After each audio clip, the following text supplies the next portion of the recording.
ጥሩ ነገሮችን አስሮ ነው ይወጣ። አሰሪ ሳይሆን አሳሪ ህግ ነው ያለው። ራሱ የወቦ ሰራዊት አዛዥ ነኝ የሚለው ራሱ መሮ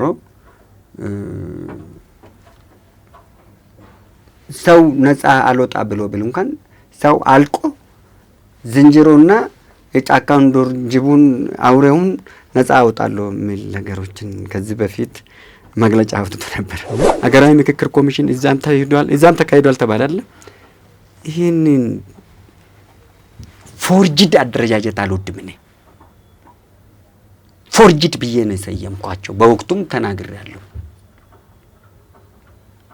ከየቦታው ከየዞን ተመራርጦ የመጡት የአንድ አካል ጎራ ብቻ ነው። ሁሉንም እኔ የምመራው ወጣቶችን በሙሉ ከ15400 ወጣቶችንም ሁሉንም አዋጅኩላቸው። ትዕግስት የገነት ቁልፍ ናት የተባለች በመጽሐፍ ቅዱስ ላይ ነው እንጂ የፖለቲካ መጽሐፍ ላይ አይደለም። ሞያ ያለው በቂ የህዝባዊ ቅብልነት ያለው ነው የሚመራው ኮኦፕሬቲቭን እንጂ ኮኦፕሬቲቭን ፖለቲከኛ አይመራም። እኛ አጀንዳ አለን ከንግድ ባህሪ ጋር በተገናኘ የሚል አጀንዳችሁን መስጠት ለምን አልቻላችሁ? በደብዳቤ መጠየቅማ። አንድ ነገር ልንገር፣ የ5 ዓመቱ 7 ዓመቱ 8 ዓመቱ እናት አባቱ ቀዬ ተወልዶ የትብቱ የተቀበረበት ቀዬ ሄዶ ማያቅ ሩመዋል።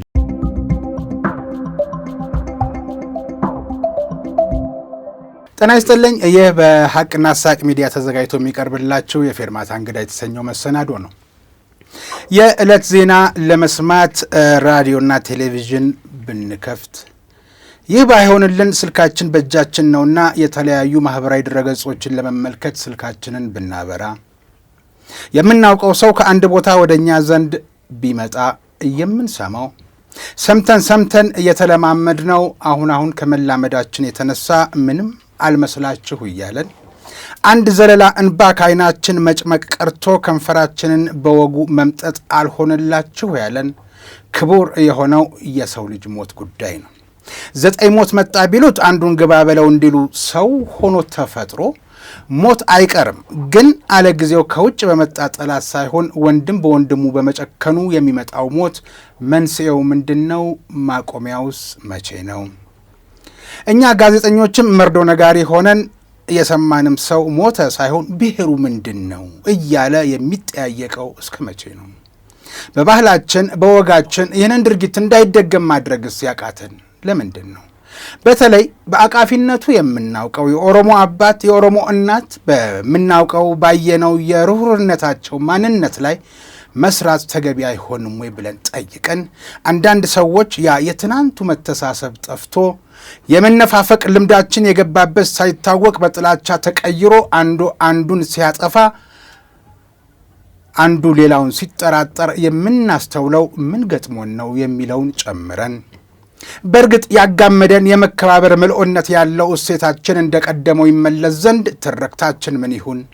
የጎበጠውን እንዴት እናቅናው? ምን ከማን ይጠበቃል? በሚል ሐሳብ ለመለዋወጥ እንግዳ ጋብዘናል። እንግዳ የተወለዱት በአዲስ አበባ ከተማ በተለምዶ ጦር ኃይሎች በሚባለው ሰፈር ነው። በአዲስ አበባ ከተማ አንደኛ ደረጃ ትምህርታቸውን በየማነ ብርሃን ትምህርት ቤት፣ ሁለተኛ ደረጃ ትምህርታቸውን ደግሞ በአየር ጤና ሁለተኛ ደረጃ ትምህርት ቤት ተከታትለዋል።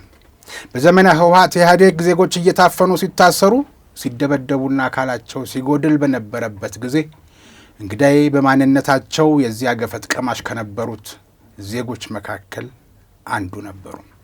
በማዕከላዊ እስር ቤት መከራን ከተቀበሉ ኢትዮጵያውያን መካከልም አንዱ ናቸው። በተለያየ ጊዜ ቢሆንም እንግዳዬ 10 ዓመት ከ3 ወር በእስር ተሰቃይተዋል። በማረሚያ ቤት ሳሉ ከአልፋ ኮሌጅ በፖለቲካ ሳይንስ ዲፕሎም፣ በደብረ ማርቆስ ዩኒቨርሲቲ በህግ የመጀመሪያ ዲግሪ፣ ከሴሌክት ማኔጅመንት በፕሮጀክት ማኔጅመንት ሁለተኛ ዲግሪያቸውን አግኝተዋል። በመጫና ቱለማ አማካኝነት የነበሩ ጊዜ ለዛሬው ማንነታቸው ምክንያት መሆኑና የኦሮምኛ ቋንቋን አቀላጥፎ ከመናገር ባለፈ በቋንቋው እስከ መጠበብ ደረጃ መድረሳቸውን የሚያውቋቸው ይናገራሉ። በ2005 ዓ.ም በነበረው ምርጫ ምልክታቸውን የመኖሪያ ቤት አድርገው በኮልፌ ቀራኒዮ ክፍለ ከተማ ወረዳ 6 ምርጫ ክልል ተወዳድረው ምክር ቤት ገቡ። በእርግጥ ለመራጮቻቸው የገቡትን ቃል ለመፈጸም ሞክረዋል። ግን አላሰራ የሚላቸው እንቅፋት ቢሆንባቸው በፈቃዳቸው ምክር ቤት አባልነታቸውን ለቀቁ። ታዲያንን ዝም አላሉም። ከቄሮ ጋር ተቀላቅለው ትግል ጀመሩ። ከሊስትሮነት እስከ ፕሬዝደንትነት የሚል መጽሐፍም ጽፈዋል። ሊስትሮነት የሥራ መጀመሪያቸው ቢሆንም ፕሬዝደንትነታቸው ደግሞ ጨፌ የኦሮሚያ ሁለገብ የወጣቶች ኅብረት ሥራ ማኅበር መስራችና ፕሬዝደንት በመሆናቸው ነበር። ከቀደመ ታሪካቸው ሲቀዳ በመጫና ቱለማ ውስጥ አዊሶም የሚባል የኪነ ጥበብ ቡድን ነበርና እንግዲህ ለኪነ ጥበብም ቅርብ ናቸው። በእርግጥም ሳቂታ፣ ተጫዋች፣ የሚሞግት ከረር ያለ ቃላት በመጠቀም ቁም ነገርን በቀልድ አዋስተው የልባቸውን ይናገራሉ ይሏቸዋል የሚያውቋቸው። አሁን በፕሬዝደንትነት የሚመሩት ጨፌ የኦሮሚያ ሁለገብ ወጣቶች የኅብረት ሥራ ማኅበርን በመመስረት በሁሉም ክልሎች ቅርንጫፍን በማቋቋም በቅናሽ ዋጋ መሠረታዊ የሚባሉ የምግብ ፍጆታዎችን በማቅረብ ወገኖቻቸውን ከሰው ሰራሽ የገበያ መናር በመታደጋቸው ተመስግነዋል፣ ተሸልመዋል። በዚህ ዙሪያ በስፋት የሚነግሩን ይሆናል። ግን የዚሁኑ ያህል እንግዲህ አነጋጋሪ ሀሳብ በመሰንዘርም ይታወቃሉ። ለምሳሌ በገበያ መናር የሚበላ ጠፍቶ ሰው እንዳይሞት የደከሙትን ያህል ሰው ሲሞት ደግሞ አጥበን ከፍነን ከተለያዩ ፓኬጆች ጋር የቀብር ስነ ስርዓት እናስፈጽማለን። ለዚህ ደግሞ 22 ሄክታር መሬት ያስፈልገኛል፣ ለአንድ ሰው ከቀብር ማስፈጸሚያ ዋጋ ከ100 ሺህ እስከ 170 ሺህ ብር ጠይቃለሁ የሚል ፕሮፖዝ ማድረጋቸውን ሰምቻለሁ። እውነት ነው ወይ? ከሆነስ ዋጋው አልበዛም? ደግሞ ከሞተ ወዲያ ለስንብት ይህን ያህል ዋጋ አልበዛም? ሀሳቡስ እንዴት መጣ የሚለውን ጨምረን ማብራሪያቸውን እንፈልጋለን። በዋናነት ግን ሰው ከሞተ በኋላ ሳይሆን በቁሙ እያለ የመረዳዳት ባህሉ እንዲያድግ መስራት አይሻልም ወይ ስንል እንጠይቃለን። ለዚህ ጥያቄ መልስ የሚሰጡን የዛሬው እንግዳዬ ፕሬዝደንት ሰኜ እንደሻው ናቸው። እንኳን ደህና መጡ። እንኳን ደህና ጠበቀኝ። ብዙ ነው ታሪኮ። በዚህ እድሜው ግን የማህበራዊ ሚዲያም ተጠቃሚ መሆኑን ታሳቢ አድርጌ ለሀቅና ሳቅ የሚዲያ ቤተሰቦች መች ዘንድ ነው ባጭሩ ላስተዋውቀው መሞከሬ። ቢሆንም ባጎደልኩት ይቅርታውን እጠይቃለሁ። ምንም ማለት አይደለም፣ ከሰው የሚጠበቅ ነው። አመሰግናለሁ። ወደ ቀዳሚው ጥያቄ ልሻገር። እስኪ ፕሬዝደንት ሰኚ ብለን ስንል በማህበራዊ ሚዲያዎች በብዛት የሚታወቅ ሌላ አይነት መልክ አለ። በማዝናናት ኢንተርቴን በማድረግ ደረጃም ቁም ነገርን ሲያስተላልፉ እናውቆታለን እና የኔ የዛሬው መርሃ ግብሬ ግን እንደው ጠንከርም መረርም ቢል እውነቱን እንንገረው ለሕዝባችን በሚል ጠንከር ያሉትም መረር ያሉትም ጥያቄዎች ወደ ቁም ነገር ያዘነብላሉና ምርጫ ላይ ነው ያለን። የተገናኘ በምርጫ ሳምንት ነበርና ከዛን ጀምር እስኪ ምርጫው እንዴት አገኙት? በቅድሚያ እጅግ በጣም አመሰግናለሁ። እንግዳ አድርጋችሁ ሀቅና ሳቅ ለሁለተኛ ጊዜ ነው ሲጋበዝ። እጅግ በጣም አመሰግናለሁ። ክብር አርፍጃለሁ፣ ከሱም ጭምር ይቅርታ ጠይቃችኋለሁ። እንግዲህ ወደ ምርጫ ስንመለስ ከዚህ በፊት የነበሩት ቀደምት የነበሩት ምርጫዎች ምን ይመስሉ ነበረ፣ የአሁኑስ ደግሞ ምርጫ ምን ይመስላል የሚል ነገር እያወዳደርን ስንመለከት የአሁኑ ምርጫ የድሮ ምርጫ ቅርጫ ነበረ። የአሁኑ ምርጫ ግን እውነትም ምርጫ ሊያስብል የሚችል ግልጽ የሆነ አቃፊነት ብቻም ሳይሆን አካታችነት የታየበት እኩል የሰዓታቶች እንኳን ፍትሃዊ የሀብት ክፍፍልን በሚያማክል ሚዲያኖች ሁሉም ተፎካካሪም ተቃዋሚ አልልም። ተቃዋሚና ተፎካካሪ ይለያያል። እርግጥ ተፎካካሪና ገዢ ፓርቲ ቢወዳደሩም ከተፎካካሪዎች መካከል አንዳንዱ አለፍ ብሎ ተቃዋሚነትን የሚያንጸባርቁት ቢኖሩም እንኳን እኛ ስንታዝብ ከመጣናቸው አንጻር ህዝብ እንደ ህዝብ አዳምጦ አይቶ እድል የተካኑት በቦታው ተገኝቶ ጥያቄም አቅርቦ ነገር ግን እድል ያልገጠመው ደግሞ በየቤታችን ሆነን ተከታትለን በ24 አስፈላጊ የሆነውን ብይን ልንሰጥ ችለናል። ብይን ሰጪ ሁል ጊዜ ህዝብ ነው። ህዝብ በሰጠ ብይን ደግሞ ውሳኔውን ሲሰጥ ብይኑን ተከትሎ ምርጫ ቦርዱ ውሳኔውን ሲያመጣ ፓርላማው ደግሞ አፈጻጸሙን ሲተገብር ህዝቡም ተፎካካሪ ፓርቲዎችም እኛም አንቂ ነን የምንለው የምንባል ወይ አንቂ ማህበረሰብ ነን የምንባልም ሁሉም አምኖ ወዶ ተቀብሎ ለሚቀጥለው 5 ዓመት ራሱን ማዘጋጀት አለበት። ሲዘጋጅ ግን የተሻለ አጀንዳ፣ የተሻለ ሀሳብ፣ የተሻለ ማኒፌስቶ፣ የተሻለ አይዲዮሎጂ ያስፈልጋል። ያን ሲመጣ ከድሮ የዘንድሮ የተሻለ ነው።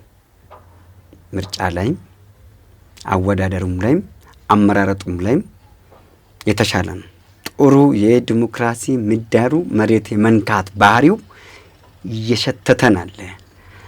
ይህን የምናሸታውን ማዕዘን በእጅ ይዘን ደግሞ በምላስ ነክተን ልናጣጥመው ይገባል። ያም የምናመጣው ምርጫ መብቴ ነው፣ መምረጥ መብቴ ነው። በዛው ልክ መምረጥ ደግሞ ግዴታዬም ነው። ግዴታዬ መምረጥ ነው። የመረጥኩትን ለመጠየቅ መብቴን ነው። ግዴታም አለው መብትም አለው። ሳትመርጥ የምትጠይቀው አይኖርም። የምትጠይቀው ሲኖር ነው ኦዲት የምታደርገው። መርጠህ ስልጣን ሰጥተህ ለ5 ዓመት ኦዲት ታደርጋለህ። ወደፊትም ቢሆን ብዬ የሚለው ምርጫ ሳይቀርብ ከ6 ወር አስቀድሞ ለፉክክር የሚቀርቡ ከተቋቋሙበት ፓርቲዎቻችሁ ከተደራጁበት ጊዜ ምን ህዝባዊና አገራዊ ስራ ሰሩ፣ ሰብአዊነት ላይ ምን ሰሩ፣ ገዢ ፓርቲ ደግሞ ምን ሰራ፣ ያኔ 5 ዓመቱ ላይ ቃል የገባኸው ምን ነበረ፣ ከዛ ውስጥ ምን ፈጸምክ፣ የቀራውስ ምንድን ነው፣ የቀራክስ ምን ተቸግረ ነው፣ ለምን አልፈጸምክም? ያንቺን የኦዲት ነጥቦችን ለይተን ለምርጫ እንዲቀርቡ ፈቃጂው ራሱ ህዝብ ቢሆን መልካም ነበር። አሁን ይቀርባሉ። ሁሉም አስፈላጊ የሆነውን መስፈርቶችን ካሟላ በኋላ ምርጫ ይቀርባል፣ ይፎካከራል፣ ይወዳደራል። ህዝቡን ይመቻውም አይመቻውም እሱ ያወጣል። ህዝቡ ግን ወስዶ ሚዛን ላይ ያስቀምጣል፣ ውሳኔ ይሰጣል። አሁን ያለፉት 2 ወር ጭንቅ ነበረች። ኢትዮጵያ እርጉዝ ነበረች። ጭንቅ፣ ህዝቡ ጭንቅ ላይ ነበረ፣ ውድድር ላይ ነበረ። ሁሉም ነገር ጭንቅ በጭንቅ ነበረ። እንደሚፎካከሩት ሁሉ እንቅልፍ ይነሳሉ። በነገራችን ላይ ምርጫን ተወዳድሮ የሚያውቅ ነው የሚያውቀው። በተለይ በግል የሚወዳደሩት አካባቢ ላይ እጅግ በጣም ጫናውም የኢኮኖሚ ችግር አለ። ዘርፈ ብዙ የቅስቀሳ በጀቱ ራሱ ከግል ስለሆነ በጀቱ አለ። ቲፉዞ ማፍራት አለ። ፖስተር እንደ ፓርቲዎች እንደ ልብ አይሞላልህም። ፖስተር ሲለጠፍ ከኋላ ሄዶ የሚቀድብ አለ። አሁን የለም። ያኔ በእኛ ጊዜ ግን የነበረው ልክ ምርጫ 48 ሰዓት ደርሶ ማፈን አለ። ከቤት እንዳትወጣ እገዳ ይጣልባል። ዘርፈ ብዙ ነገሮች ነበሩ። በዛ ውስጥም አልፈን ዛሬ መጥተናል። እንኳንም ዋጋ ከፈልኩ እሰይ የሚያስብለኝ ነገሮችን እየቀመስኩ ነው ያለሁት። አሁን የዛሬ ላይ ቆሜ የዘንድሮ ምርጫው ያኔ የዛኔ ውድድርን ዛሬ ባደረኩ የሚል የሚያስቀናኝ ነገሮች ሁላ አሉበት። ነገር ግን አሁን አደራ የሚላቸው በአሁኑ ያሉት የተወዳደሩትም ተፎካካሪዎችም ገዢ ፓርቲም ህዝበ ውሳኔ ድምፅን አለምንም አይነት ድንጋይም ጠጠርም አሸዋም ከመበተን ነጭ ላይ ጥቁር ከማጠልሸት የተሰጣቸውን ተቀብላችሁ ወደ ስራ በምትገቡ ጊዜ በጸጋ ተቀብላችሁ ለሚቀጥለው ያለፋችሁ የምትሰሩትን ስራችሁን በተናገራችሁት ቃል ገብታችሁ በተመረጣችሁት ልክ ከህዝብ ጋር እየተቀራረባችሁ ልትመረጡ ህዝብ ውስጥ ወርዳችሁ ከተመረጣችሁ በኋላ ከህዝብ ተደብቃችሁ ባትኖሩ በራችሁም በ16 አጥር አጥራችሁ የቢሮአቸውን በር በ16 አጥር 15ቱ በማይታይ አጥር አንደኛው 16ኛው አጥር በሚታይ በሚንኳካ አጥር ታጥራችሁ እንዳትቀመጡ ከወዲሁ አደራ ሌላችሁ ፈልጋለሁ። መልካም። በእርግጥ ጥሩ መልእክት ነው። ውጤቱን በጸጋ መቀበል ጠቅላይ ሚኒስትሩ ወይም የብልጽግና ፓርቲ ፕሬዚደንት ዶክተር አብይ በሻሻ ላይ ምርጫ አከናውነው ሲመለሱም ያሉት ነገር ይሄንን ነው። ምንም ይሁን ምን በውጤቱ በጸጋ መቀበል ይሄ ባህል መለመድ አለበት። ከጠመንጃ አፈሙዝና ከሚወረወር ድንጋይ የንጹሐን ጉዳዩ የማይመለከተው ሰው ደም በከንቱ ይፈስ ይሆናል እንጂ ለስልጣን ወንበር በዛ አይገኝም። እያየነው ነው ያለፉትን ዓመታት። ለማንኛውም ምስኪኖችን ጭዳ ከማድረግ አጓጉል መስዋዕትነትም ከመክፈል የሚሻለው እንደተባለው ውጤቱን በጸጋ መቀበል፣ ለሚቀጥለው የምርጫ ዘመን የስልጣን ዘመን ራስን አብቅቶ መጠበቅ። አመሰግናለሁ ለዚህ አስተያየቶ። እንደው ግን ስለ መስዋዕትነት ካነሳን የምርጫውን ጉዳይ ያስቀደምኩት እኔና እርሶ የተገናኘ ነው በምርጫው ማግስት በመሆኑ ከዚህ በፊት የምርጫ ነገር ቀምሰዋት በማየቱ አሁን በዚህኛው ምርጫ ደግሞ በሲቪክ ማህበራትም በታዛቢነት ላይም ተሰማርተው ከነበሩት መካከል አንዱ በመሆኑ ነው። ምርጫው ባህሪውንና ያዩትን በአጋጣሚ ጠቅላላ አድርገው ነግረውኛል፣ መልእክትም አስተላልፈዋል። በድጋሚ አመሰግናለሁ። ስለ መስዋዕትነት ካነሳን አቶ ሰኝ አንዳንድ ጊዜ በመግቢያም እንዳልኩት ሬዲዮ ስንከፍትም ቴሌቪዥን ስንከፍትም በማህበራዊ ድረገጽም ዜጎች ሞቱ የሚባል ምንም ፖለቲካ የማይገባቸው የፖለቲካ ውስጥ ሚናው የሌላቸው እንደው ጠቅላይ ሚኒስትሩን እንኳን ዶክተር አብይ አህመድ መሆናቸውን ይወቁ እንጂ መቼ ዓመተ ምህረት ተወለዱ የሚለውን እንኳን ለስልጣን የመጡ ጊዜ የነበረ ፕሮፋይላቸውን እንኳን አገናዝበው ወደ ኋላ መናገር የማይችሉ ምንም ግንኙነት የሌላቸው ሰዎች በሞታቸውን እንሰማለን። ገዳይ ተብሎ ደግሞ ጣት የሚቀሰርበት ሌላ ለመግደል የታደለ ቡድን አለና ጣት ከመቀሰሩ በፊት እገሌ ነው ያጠፋውም የገደለውም ከምንል ሰው ልጅ ዛጋ ሞቷልና መንስኤው ምንድን ነው ብለው እርሱ የዚህ ዜና እንደዚህ አይነት ዜናዎች ባይተዋራ እንዳልሆኑ በጣም እርግጠኛ ነኝ። ምንድን ነው መንስኤያችን? ለምንድን ነው ወንድሙን የሚገለው ብለው ያስባሉ?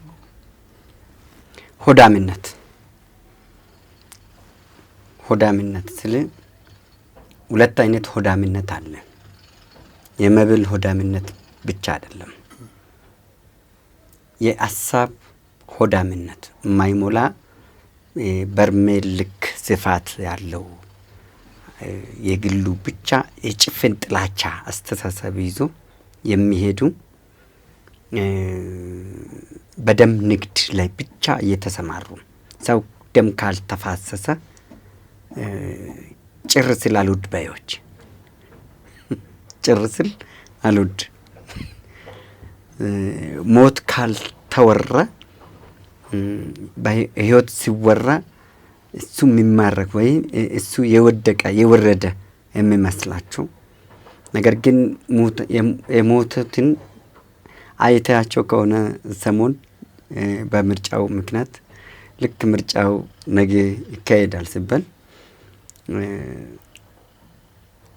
ዳርና ማዶና ወዲህ ሆኖ መግለጫ አወጡ።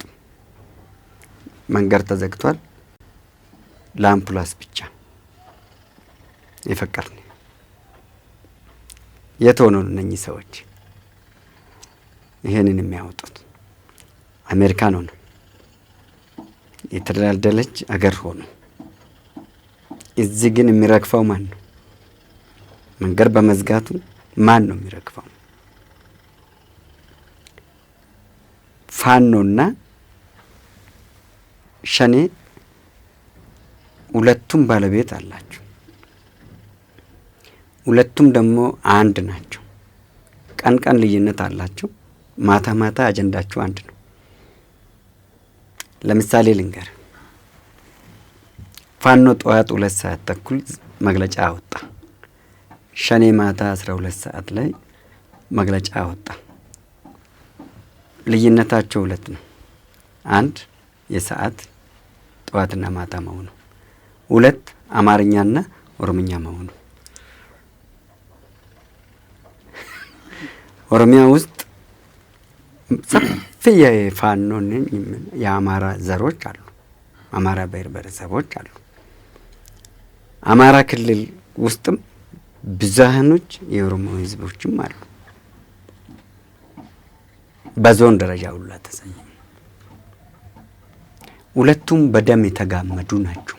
ህዝቡ እንደ ህዝብ በደም የተጋመደ ነው። ደምን ከደም መለየት አትችልም። ነገር ግን እኔ በጣም የገረመኝና የታዘብኩት አሁን አዲስ የሆነብኝ እኛም ሁላችንም በሱ መስዋዕት ከፍለናል። እርግጥም ግን አሁን ላይ ከድሮም ጀምረን የምንሰማው አባውና ቦቦ ልዩነታቸውን አላቅም። አባውም ቦቦም ልዩነታቸውን አላቅም። ለምሳሌ ብልጽግና አለ። ለምሳሌ ብልጽግና የኦሮሚያ ብልጽግና ወይ በዳድና ኦሮሚያ የኦሮሚያ በዳድና የኦሮሚያ ፖሊስ አለው። የኦሮሚያ ምንሻ አለው። የተለያየ የጸጥታ ኃይሎች አሉት። አባውም በዛው ልክ ቦቦ የሚኒቴሪ ነው፣ በትጥቅ የሚታገል ከሆነ አባው ደግሞ ከተማ ውስጥ እሱ ወክሎ የሚወዳደር ነው ብዬ ነው የሚያምነውም የሚጠብቀውም። የምርጫ ውስጥ የሚጠበቅኳቸው በዛ ነው የሚያምነው። ነገር ግን የምርጫ ዋዜማ ጠብቆ አደፕልስማ ውጭ ያለ ክፍሉ መግለጫ አውጥቶ መንገድ ዘጋጋ። እንዴ አባው ወክሎ እየተወዳደረ ያለ ጭራሽኑ አዲስ አበባ ውስጥም እየተወዳደረ አዲስ አበባ ውስጥም የተለያዩ ምርጫ ጣቢያዎች የተለያዩ ክፍለ ከተሞች ውስጥ ተወዳድሯል። አባውም የኦሮሞ ነጻነት ግንባር ነኝ ካለ ሰው የቱ ነው ለኦሮሞ የሚወዳደረው? የቱ ነው ለኦሮሞ የሚታገለው ብለን ስንል ባለፈ አይተ ከሆነ አሁን ኦሮሚያ ውስጥ ስለ ኦሮሞ እኔ ነኝ የሚያቅልህ ብሎ ለኦሮሞ የሚታገሉት አብዛኛው በሙሉ ኦሮሞ አይደሉም ብዬ ስል በምክንያት ነው። ምክንያቱም ለኦሮሚያ ነው ለኦሮሞ ህዝብ ነው የምታገለው ይላል። ለኦሮሚያና ኦሮሚያን ነጻ ለማውጣት ለኦሮሞ ህዝብ ነው እየታገልኩ ያለሁት ይላል። ነገር ግን የሚገላው ማንን ነው? ራሱ ኦሮሞን ነው የሚገላው። ኦሮሞን እየገደልክ አንተ ለኦሮሞ የምትታገል ከሆነ አንተ ማን ነው? አንተ ማን ታጋዩ? የትኛው አይዲዮሎጂ ነው? አይዲዮሎጂን በመግደል ነው የምታስተምረኝ? አንድ ሁለተኛ ስኬት የመጣና አንተ ተገሎ እስካለቀ በኋላ ማንን ነው የሚያስተዳድረው? መሬቱን ነው ነጻ የምታወጣው። ለነገሩ ከዚህ በፊትም የተባለ ነገር አለ። ራሱ የቦቦ ሰራዊት አዛዥ ነኝ የሚለው ራሱ መሮ ሰው ነጻ አልወጣ ብሎ ብል እንኳን ሰው አልቆ ዝንጀሮና የጫካውን ዱር ጅቡን አውሬውን ነጻ አውጣለሁ የሚል ነገሮችን ከዚህ በፊት መግለጫ አውጥቶ ነበርና የቀልድ ነው ወይስ የምር ነው? በሚኒቴሪና በትግል ውስጥ ቀልድ የለም እኮ እየተደረገም ነው አለ። በፈጣሪ ብርታት ነው እንጂ የኦሮሞ ህዝብ አለ አልቋል ማለት ይቻላል። የኦሮሞ ህዝብ አሁን ሌላ ብሔር የሚያለቅሰው ነው የምታየው። ይኸው የኦሮሞ ህዝብ የበለጠ የተጎዳው በስሙ እሱ ነው የተጎዳው። በስሙ በሸኔ ስም ከተማው በሸኔ ስም ይጠቃል። ገጠር ያለው አሁን እኛ አንድ ነገር ልንገር፣ የ5 አመቱ 7 አመቱ 8 አመቱ እናት አባቱ ቀዬ ተወልዶ የትብቱ የተቀበረበት ቀዬ ሄዶ ማያቅ ኦሮሞ አለ ብዬ አታምንኝም። ምንም የማያቅ ከንጽራ የሚሰራ ባረላ የሚሸከም አገሩ አይገባም። ለምን ከተማ ሆነ እየሰለልክ ነበረ ለማን ለብልጽግና ብሎ ነው የሚገለው። እናት አባቱ ሲጠይቅ አምጣ ነው አፈፍ ይደረጋል። እሱ ማስለቀቃ 2 በሬ ሽጥ 1 በሬ ሽጥ። ተገፈን እኮ አልቀናል። ለኛ ራሳችን ከተማ ያለንም እኮ ተገፈናል እኮ። በተለይ ከመንግስት ጋር መንግስት የሚሸት አካባቢ የምንሰራ ከሆንክ ተደራጅተህ እንደዚህ የሆነ ተቋም የምትመራ ነገር መስል የምትታይ ከሆነ አፈንፍኖ ነው ቤተሰብን የሚወስዱት። የሚሞተውም ኦሮሞ ነው፣ የሚገለውም ኦሮምኛ ተናጋሪ ማንነቱ የማይታወቅ ኦሮሞ ነው። ኦሮሞ ነው በላይ ማለት ካለብን እንግዲህ ኦሮምኛ በመናገር ኦሮሞ ነው እንበለው። ነገር ግን ምንድነው እንደዚህ የሚያስደርገው ብለህ ስትል የሞት ልምምድ ለቅሶን ተለማምደናል። ባለፈ ስርዓትን የወያኔ ስርዓትን ለመገርሰስ ወይም ለማስወገድ የታገለው ወጣት ቁርሱን መብላቱ ሳያቅ በሻሚዝና በዩኒፎርሙ ወገቡን ታጥቆ አስሮ ደብተሩን ሱሪ ውስጥ ወገቡ ላይ ሰክቶ እስክሪብቶ ጆሮ ስር ከቶ እጁን ባዶ እጁን ድንጋይ ይዞ አጣምሮ ስናይፐርና ታንክ ፊት ቆሞ እንደ ባህር ዛፍ ቅጠል እየረገፈ እንደ ቄጠማ እየበሰበሰ ቀባሪው ሁሉ ጠፍቶ እየረገፈ በ4/7 ወር 2010 ከሌሊቱ 5 ሰዓት እረፍት ሊሰጠው ተቻለ ለዚህ ወጣት። አሁን በገዛ እጄ እዳ ገብቼ የውሽማዬ መጋረፉ ሲገርመኝ የባሌ ህርቅ መግባቱ ደነቀኝ አለች ሴትዮ። እንደው ተባለ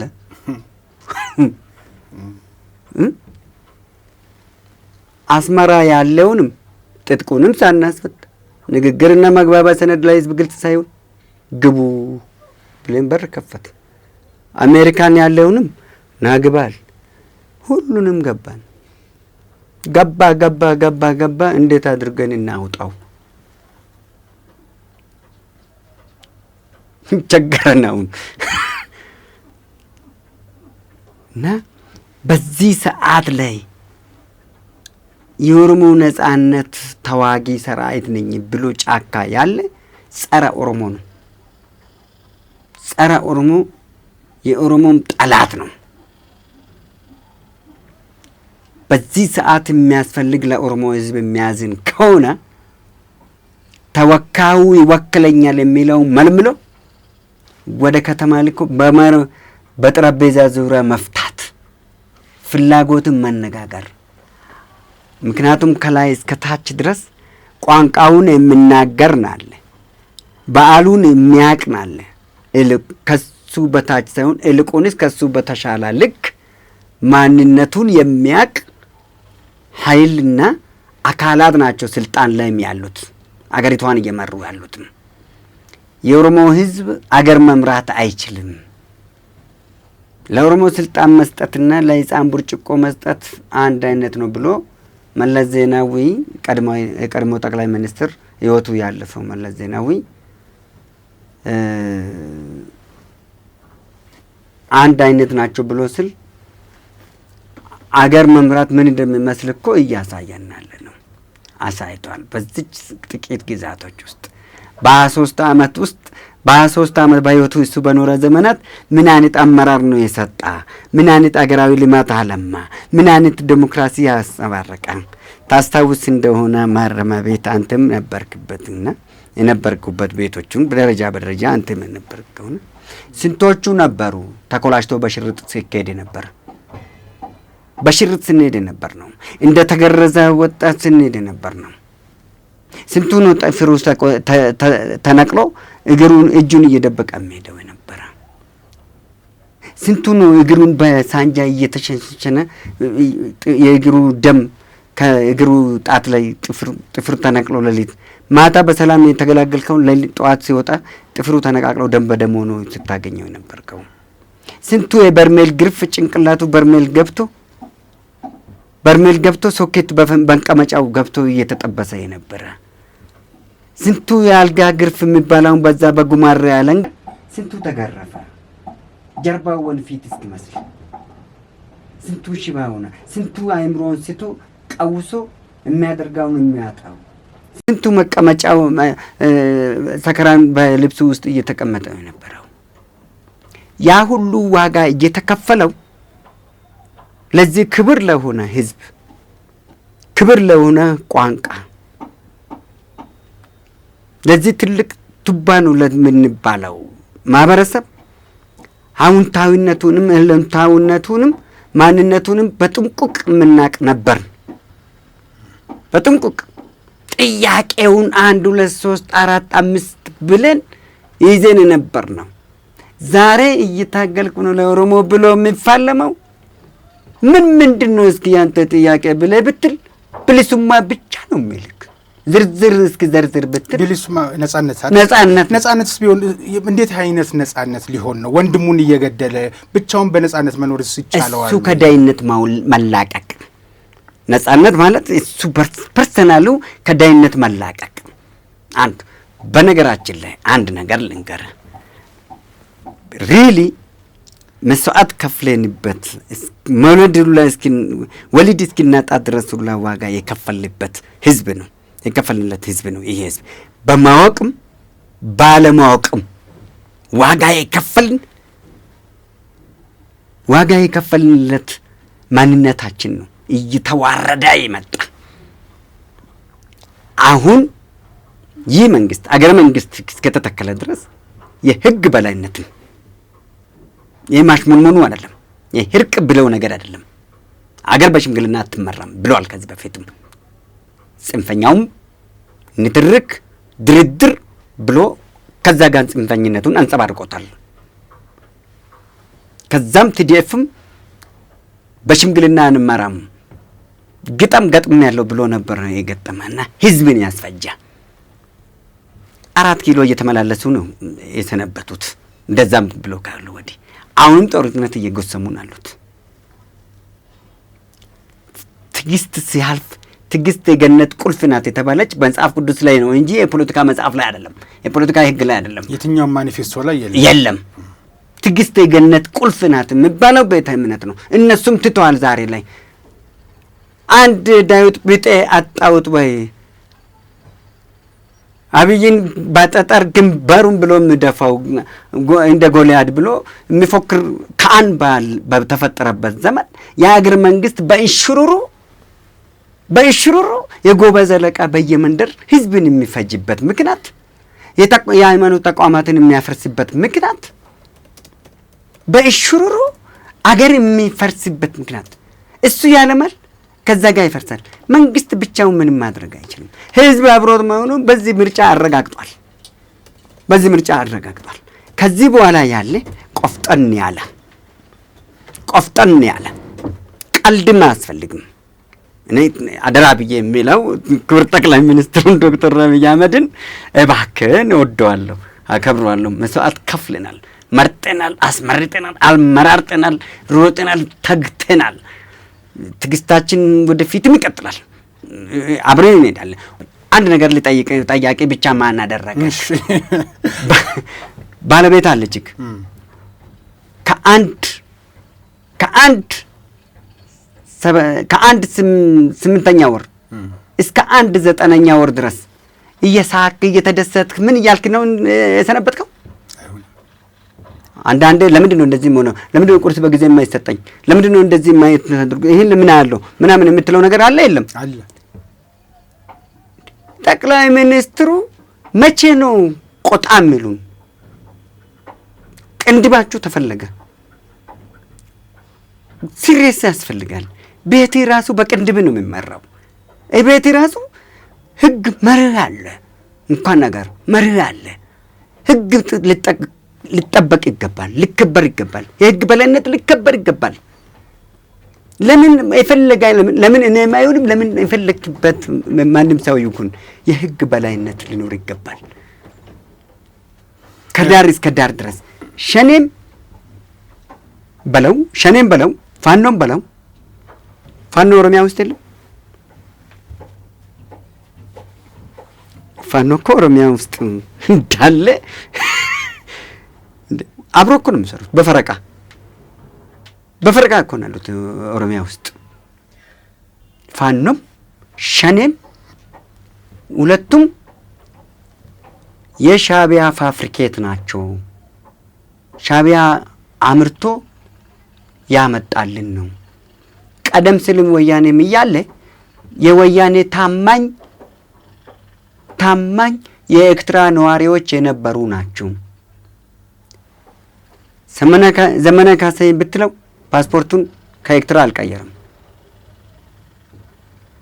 እዚህ ሆኖ የአማራን ሕዝብ ነጻ አወጣለሁ ይላል። ፋኖ መሀል ገበያው ላይ ገበያ ጠባቂ አባቱን የገዛ ወላጅ አባቱን አንድ ቪዲዮ አይተህ ከሆነ ወላጅ አባቱን አንተ አባቴን አሁን መከላከያ በዚህ ሲያልፍ መንገድ የምታሳየው ብሎ እዛው በክላሽ ደጀን ይፋረደኝ እኔ ገበያ እየጠበቅኩ ነው ያለሁት ብሎ እያለ አባቱን ግንባሩን በትኖ የለበሰውን ነጠላ ልብሶ ያለፈው ሰራዊት ናለው። ይሄ አሁን አማራን ነጻ ሊያወጣ ነው አማራን የሚታገለው። ስንቱ የአማራ ምሁራኖችን የጨረሰው ሁኔታውን ሰላም ቢፈጠር እንኳን እሱ የሚለው ተሟልቶ እንኳን ቢመጣ አሁን ሸኔ ለምን መሰለህ? ሸኔም ሆነ ፋኖም ሆነ ሰላም አውርድቶ የማይገባበት ምክንያት እንደውም የፋኖ ይሻላል። ሸኔ አይገባም፣ መቼም አይገባም። ሸኔን በሽምግልና እንደዚህ በህርቅ በምን ይገባል ብለህ አትጠብቅ። አይገባም። ለምን እንደማይገባ ታውቃለህ? በሰላም ቢገባ እንኳን መንግስት ትቶት ግባ ብሎ አስፈትቶ እንኳን ቢገባ ህዝብ አይምረውም። ህዝብ የበለጠ ከመንግስት የበለጠ ወደ ሰፊ አይደለም? ይቅር ባይነቱ እሱ ጋር የለም። ለምን መሰለህ ዮቤ? ካንተ ጎረቤት እዛ ጫካ ናለ። እናንተ ጎረቤታሞች ከሆን የኔ ልጅ መንግስት ውስጥ ናለ፣ ያንተ ልጅ እዛ ናለ። ያንተ ልጅ ጫካ ሆኖ እኔን በጣም አጥቅቶኛል፣ ልጅ ገሎብኛል። አንተ ራስህ እያስቀሰርክብኝ። እኔ መንግስትን ከደገፍኩ አንተ እነሱን ነው የምትደግፋቸው። እኔም ደግሞ አንተን ደበሌ ነው የእነሱ ሰላይ ናቸው ብዬ አንተን አስጨፈጭፋለሁ። መንግስት አይገልም እንጂ አንተን ትጠቃለህ። እኔ ግን ልጆችን አጥቻለሁ። በማን? በአንተ ልጆች፣ በአንተ እዛ ባለ ልጆችን አጥቻለሁ። ይቅር ብሎ መንግስት ቢያስገባቸው። ስለ ሸኔ ከመንግስት ጋር መታረቅ ጉዳይ አይደለም አሁን የሚያስፈልገው። እኔ አሁን ትክክለኛ በአባ ገዳዎች ይሄ ገዳ ስርዓቱ አሁን ዘንድሮ 8ኛ ዓመቱ ነው። እግዚአብሔር ይመስገን ደርሰናል። ዘንድሮ ይሞላል 8ኛ ዓመቱ ነው። ገዳ ይከበራል፣ ፎሌ ይጨፈራል፣ ገዳ ይሰየማል። ይሄ ገዳ ስርዓቱ ይወጣል። የሚመጣው ገዳ ደግሞ የሚፈጥረውን እናያለን። በገዳ ነው ሁሉ ጊዜ ለውጥ የሚመጣው። ሮበሌ ገዳ፣ ምርመጂ ገዳ የሚባሉት አሉ። አሁን የሚወጣው ሮበሌ ገዳ ከሆነ የሚመጣው ምርመጂ ከሆነ ምርመጂ ከዛኛው የተሻለ እንትን ያመጣል። አዳዲሶቹም ደበሌዎቹም ወደፊት ስለሚመጡ የሰው መለውጥም ይኖራል፣ ይሻሻላል። ገዳ ሲቀየር ዘርፈ ብዙ ነገሮች ይቀየራል። አሁን የሚያልፍ መንግስት እድለኛ ነው። ይሄ ያለፈ ገዳ የ8 ዓመቱ ገዳ ፈጣሪ እየለመንክ ነው ይሄን ገዳ አሳልፍልን እያልን የምትኖረው የኦሮሞ ህዝብ በሙሉ። ኢራንና አሜሪካን እየተፋጁ ነበር አይደል? ይሄኛው ገዳ ነው እኮ ዓለም ሁሉ እየተናወጠ ነበር አይደል? ይሄ ገዳ ነው። ዙሩ ሲመጣ ያናውጣል። በ5ኛ ዙር ነው የሚመጣው። አሁን የጨረታው ገዳ በ5ኛ ዙር ነው። 5 ጊዜ 8 ዓመት ቆይቶ 5 ጊዜ 8 ዓመት ቆይቶ ከ48 ዓመት በኋላ ከ48 ዓመት በኋላ ይመጣል። ያን እስኪመጣ ድረስ አሁን ሰላም ነው። ነገር ግን የተሻለ ገዳ ስርዓት ከመጣ አሁን የሚመጡ ገዳዎች አባ ገዳዎች በስነ ስርዓት ይብቃ የሚልና ቀጥታ ስራው መሆን ያለበት በዚህ 8 ዓመቱ እርስ በርስ የተጨፋጨፈ ከታች ከጎረቤታሞች ማስታረቅ የሀገር ሽምግልና የሀገር ይሄ የምክክር ኮሚሽን የሚባለው አገር ምክክር ኮሚሽን የሽማግሌዎቹ የተሰበሰቡት ምናምን ይሄ አይደለም ያዋጣን። እዛ ውስጥም እኮ ያሉት እንደውም በልካልክ የምክክር ኮሚሽን የሽምግልና የሰላም ኮሚሽን ቅብርጥስ ወዝባዝንጊ ወላጅኒ ገረመሌ የምትለው ውስጥም እኮ ችግሮች ይኖራሉ አሉ እኮ። ምክንያቱም ሸኔ የሚጠይቀውና ፋኖ የሚጠይቀውን አጀንዳ ይዞ ያሉት አሉ። አንድ ተሞክሮ ልንገርህ። አገራዊ ምክክር ኮሚሽን ግን አጀንዳውን እንደዚህ ነው የሚባለውን ነገር ከመመዝገብ ውጭ እኮ የመወሰን መፍትሄ ማምጣት እኮ ስልጣን የለውም። እንዲህ አይነት አጀንዳዎችን ሰብስቤ ያለው በፈርጁ አዘጋጀው። ስለ ህገ መንግስት እንደዚህ ተጠይቋል። አንድም አስቂኝም ጥያቄም ነበር። ኢትዮጵያ የምትባል ሀገር የለችምና ስሟ ይቀየርልኝ፣ ብቻ ኢትዮጵያም ትቀየርልኝ ተብሏል። እናንተም ተፈጥሮም ፀሐይ በምዕራብ ትውጣ በምስራቅ በኩል ትጥለቅም ተብሏል። እንዲህ አይነቶቹን ይጨምቅና እንዲህ ተብለሃል መንግስት ሆይ እንግዲህ ለህዝብ አንድነት ሲንከባለል የመጣ ዘመኑ ይህን ያክል የፈጀ ነው። ይሄኛው ጥያቄ ይሄኛው የ2 ዓመት ነው። ይሄኛው ጥያቄ ይሄኛው 10 ዓመት ሆኖታል። የጠያቂዎቹ ብዛት ይህን ያክል ነው። የምንጩ ከዚህ አካባቢ ነው ብሎ ያን በሰንጠረዥ አድርጎ መስጠት ነው እንጂ ውሳኔ የመወሰን ስልጣን የለውም። ሀገራዊ ምክክር ኮሚሽኑም ባንዲራ ይቀየር የሚለው ይቀየራል ከነገ ጀምሮ አይልም።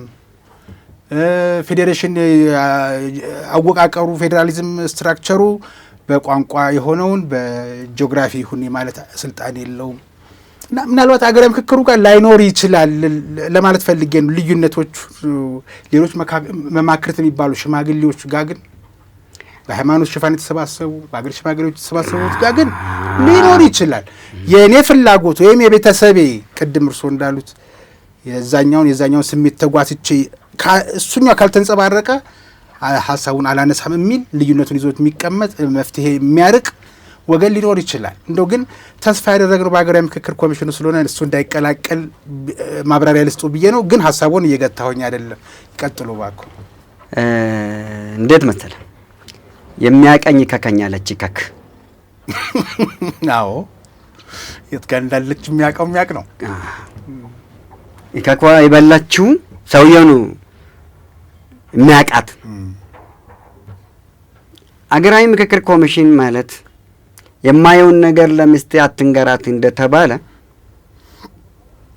የማይሆን ነገር ወደ ውስጥ ይዞ የሚሆን ነገር ወደ ውጭ አውጥቶ የሚያዋዛ፣ የሚያማክር፣ የሚገልጽ፣ የሚያሳውቅ ግልጻዊ አይደለም። የምክክር ኮሚሽኑ ላይም ጥርጣሬ አለኝ እኔ። አደረጃጀቱ ግልጽኝነት የለውም። መብት አለኝ እኮ የለኝም? መብት አልኩ እኮ እኔ ዜጋዊ መብት አለኝ። በዜግነት ሀሳብማ ገበያ ላይ ሀገራዊ ምክክር ኮሚሽን ላይ ራሱ ጥርጣሬ አለኝ። በሁለት አይነት መልኩ ነው ጥርጣሬ አለኝ። አንደኛ የተመሰረተበት ዘመን ቅርብ ጊዜ ነው የተመሰረተ። በዚህ በለውጡ ሆኖ ከ2 ዓመት ከ3 ዓመት በፊት ነው የተመሰረተ። 8 ዓመት ሙሉ ለምን ያልተመሰረቱም ነበር? ከዛ በፊት 2 ተመስርቷል፣ ፈርሷል። 2 የተመሰረተው ሀገራዊ ምክክር ኮሚሽን አይደለም። እንደምን ከዛ በፊት የነበሩት የማንነትና ወሰን ኮሚሽን ተቋቁሟል። እሱ ታጠፈ በኋላ ላይ ከነ በጀቱ ወደ ሀገራዊ ምክክር። ምክንያቱም የሚሰሩት ስራዎች ቁንጽል ብቻ ይሆናል። አሁን ማንነትና ወሰን የወሰንና ማንነት ጉዳዮች ያለባቸው አካባቢዎችን ብቻ ነው። እሱም ደግሞ መወሰን አይደለም። ይሰበስብና ለምሳሌ የገሌ የተባለው ቦታ መስመሩ ከዛ ከትልቁ ወንዝ ወዲህ ነው አይደለም፣ ከትልቁ ወንዝ ወዲያ ነው ያስመሰክር ምን ይልና ታሪካዊ ምስክርነት ያስቆጥርበትና የአሁን ጥያቄ አድርግና ለውሳኔ ሀሳብ ነው የሚያቀርበው። ሀገራዊ ምክክር ኮሚሽኑም እንደዛ ነው ለማለት ነው። ብቻ ሀገራዊ ምክክር ኮሚሽኑ ዘግይቶ የተመሰረተበት ምክንያት የነዛ ኮሚሽኖች ይዘውት የነበረው ነው። ኃላፊነቱን ግን አንድ በማድረግ ሀብትንም ለመቆጠብ በዛ ላይ ሙሉ በሙሉ የሀገሪቷን ችግር ወጣት ጠፋ ወይ ነው አሁን እያልኩ ያለሁት። እዚህ ሀገራዊ ምክክር ውስጥ ሀገራዊ ምክክር ኮሚሽን ውስጥ የምንፈራው ሽማግሌዎችን አይደለም። ቀባቀባ እኔ ጋር ስለማይሰራ ነው። እሺ በደምብ አንተ አሁን ምንድነው ከበር እንትን ድንበር አትፍጠር። እሺ ፈጠሩ። ሀሳብ ሀሳብ ነጻነት ሀሳብ አለኝ። እሺ ነጻነት ሀሳብን የምትገታብኝ ከሆነ ችግር ነው። አልገታም። አዎ አልገታም። እኔ እያልኩ ያለሁት እድሜ የፈጁ የሸመገሉት ጋር አይደለም ችግሩ ያለ። ችግሩ ያለ እኔ ጋር ነው። ችግሩ ያለ አንተ ጋር ነው። ችግሩ ያለ እሱ ጋር ነው። ችግሩ ያለ ታቹ ነው። ይሄ 30ዎች 40ዎች ውስጥ ናለ ነው። ወደ ወጣት አዘል አገራዊ ምክክር ኮሚሽን ሊቋቋም ይገባል። እነኚህ ሽማግሎች እንትን የትም ወጥቶ የትኛውንም ወጣት ማረጋጋት አይችሉም። አገራዊ ምክክር ኮሚሽን ማለት አጀንዳ መሰብሰብ ብቻ አይደለም። እሱማ መረጃና መረብ አለን አይደል? እሱ አይደለም አጀንዳ መሰብሰብ ወዘተ፣ እሱ አይደለም አሁን የሚያስፈልገው። አሁን የሚያስፈልገው የሀገራችን ህገ መንግስትም ሆነ ወንጀል መቅጫ ህጋጋቶችም መሻሻል አለበት ነው አይደል? መሻሻል አለበት። የሚሻሻል ከሆነ ያ የሚያስፈልግ ከሆነ እኔ ማካተት አለብኝ፣ አንተን ማካተት አለበት። አገራዊ ምክክር ኮሚሽን ማለት ከታች ነው መወያየት አለበት። በስሜት የተቋቋመ ነው፣ በስሜት የተነደፈ ነው ህገ መንግስታችን። የኢትዮጵያ ህገ መንግስታችን በነበሩ ህገ መንግስታችን 1987 ዓ.ም የወጣ ህገ መንግስት በስሜት እንጂ በስሌት አይደለም። በስሜት ቢወጣም እንኳን ጥሩ ነገሮችን አስሮ ነው የወጣ። አሰሪ ሳይሆን አሳሪ ህግ ነው ያለበት። ቀባ አይደለም። በደንብ ነው የምናገረው ስላሉኝ በደንብ እንዲናገሩ አገራዊ ምክክር ኮሚሽኑ ላይ ይህን የእርስዎን ሀሳብ ለአገራዊ ምክክር ኮሚሽኑ በስሜት እንጂ በስሌት የወጣ አይደለም፣ በ1987 ህዳር ወር ላይ የወጣው ህገ መንግስት ብለው እንደ አጀንዳ ያስይዙታል። ይሄ እርስዎ ሽማግሌዎች ተሰባሰቡበት ያሉት ቅድም፣ እኔ ደግሞ ሽማግሌ ነጭ ጸጉር ስናይ ልባችን ይሰበራል፣ ሙርንቡር አንልም። እሱ ሽምግልና ላይ ነው እኮ በሚለው ባህል ሽማግሌ ስለምናከብራቸው እርሶ የሰጡትን አጀንዳ አቶ ሰኚ እንዲህ አይነት አጀንዳ ሰጥቶኛል ብሎ ሲናገር እንሰማዋለን፣ የህገ መንግስቱን ለምሳሌ። ስለዚህ ህገ መንግስቱ ይሻሻል፣ በስሜት አይደለም በስሌት ነው የተሰራው፣ በስሌት ነው እንጂ በስሜት ነው የተሰራው የተባለውም በስሌት አድርገህ ስራ ተብለሃል ብለው ለመንግስት የሚያቀርቡት ምክር ሀሳብ ይሄ ሀገራዊ ምክክር ኮሚሽን ነው፣ ይህን የማድረግ ስልጣን ነው ያለው እያልኩት ነበረ። አሁን ካልተቀባ ከዚህ በኋላ ያለውን በደንብ አፍርጠው ይንገሩኝ። እኔ ልንገርክ፣ አሁን ህገ መንግስቱ የኢትዮጵያ የፌዴራል ህገ መንግስት ውስጥ የተቀመጡት የብሔር ብሔረሰቦች መብቶች አሉ። በተለይ አሁን አዲስ አበባ ናት የምታባለው አብዛኛው። ያም ይመጣና አዲስ አበባ የኔ ነች ይላል። ያን ይመጣና አዲስ አበባ ከኛ ነው ይላል።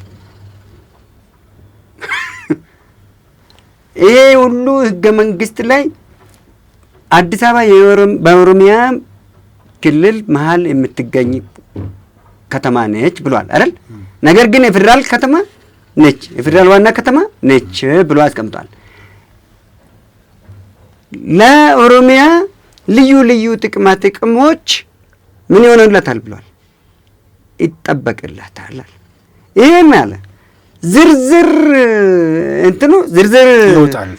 ዝርዝር መተግበሪያ በአዋጅ ይወጣለታል። በማን? በህዝቦች ተወካዮች ምክር ቤት ተባለ ያኔ አይደል?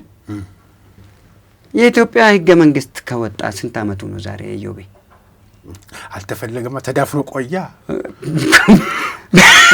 ሲፈልጉ ያወጡታል። ስንት አመት ነው አሁን? ዛሬ አሁን ወደ 33 አመት 33 አመት ሙሉ ላይ 33 አመት ሙሉ ላይ ያቺ አንቀጽ እንኳን አልታየችም፣ አልተጠቀሰችም። አሁንም ተሸፍና ተደብቃ ቁጭ ብላለች። ለምን? የኛ ባዮች በዙ፣ ከኛ አነሱ። የኬኛ ጥያቄ ኬኛና የኛ እኮ ነው አሁን ችግር ያለበት። የኛ ማን እንደሚያሸንፍ ፈጣሪ ይወቅ። አይ ፈጣሪ ጋር አንሄድም ከተባለ ደግሞ በጋራችን ባመጣነው ራሱ አባቶች ናቸው ያወጡት ህገ መንግስት ብለናል። ይኸው በህገ መንግስቱ እነኚህ እኮ አባቶች ሀገራዊ ምክክር ኮሚሽን የሚባሉት እኮ የኢትዮጵያ ህገ መንግስት በወጣበት ዘመንም እኮ የነበሩ ናቸው፣ ዛሬም ያሉ ናቸው። እኛም እኮ ጭላንጭሉን ነው የምናውቀው ነበር አይደል? ግን እሺ አሁን ወጣት አደረጃጀቶቹን ሌሎች ወጣቶቹን ምን ጊዜ አግኝቶ አሁን ልብ በል የዚህ ሀገራዊ ምክክር ኮሚሽኖች የስብስቡን ከወጣቱም ከምኑም ከየክልሉም ተመርጧል፣ እዛ ተመርጧል፣ ጉባኤ እዛ ተካሂዷል፣ ሀገራዊ ምክክር ኮሚሽን እዛም ተካሂዷል ተባለ አይደል? ይህንን ፎርጅድ አደረጃጀት አልወድም እኔ። ፎርጅድ ብዬ ነው የሰየምኳቸው። በወቅቱም ተናግሬያለሁ። ከየቦታው ከየዞን ተመራርጦ የመጡት የአንድ አካል ጎራ ብቻ ነው ተሞልቶ እዛ ቦታ ላይ የሚያቀርበውን ንግግርና ጥያቄው ራሱ ተለቅሞ ተለይቶ ተቆልጦ ቆንጆ ተደርጎ ተአምሮለት ቃላቶቹ በቆሎ መልክ ኪስ ተከቶለት የተላኩ ናቸው። ጉባኤ ላይ የሚቀርቡት ሁሉ ጊዜ የሚሳተፉት እንደ ቆሎ ኪስ ተከቶላቸው የሄዱ ናቸው። እዛ ስብስብ ነፃ ወጣት አልተገናኘም። ነፃ ሀሳብ ያለው ነፃ ሀሳብ ሞግተዋል። ከዚህ በፊት እንደዚህ ብለው እርሶ በሚዲያ ለምን ለራሱ ለሀገራዊ ምክክር ኮሚሽኑስ የማመልከቻ እንትን እንደ አጀንዳ ማስያዙ እኮ ይቻላል። ጽፌያለሁ ደብዳቤ አደረጃጀትን ጠብቄ ለምሳሌ የኛ አደረጃጀት ኮሚሽን ነው፣ ኢትዮጵያ ህብረት ስራ ኮሚሽን ነው። በህብረት ስራ ኮሚሽን ኢትዮጵያ ህብረት ስራ ኮሚሽን በኢትዮጵያ ህብረት ስራ ውስጥ እኮ 110,587 ህብረት ስራ ማህበራት አሉ። አገር አቀፍ በማህበርም ደረጃም አጀንዳችን በማህበራት ደረጃም አጀንዳ አልቀረበልንም። መጠየቅ ነው እንጂ አልጠየቅን። ደብዳቤ ጻፍን።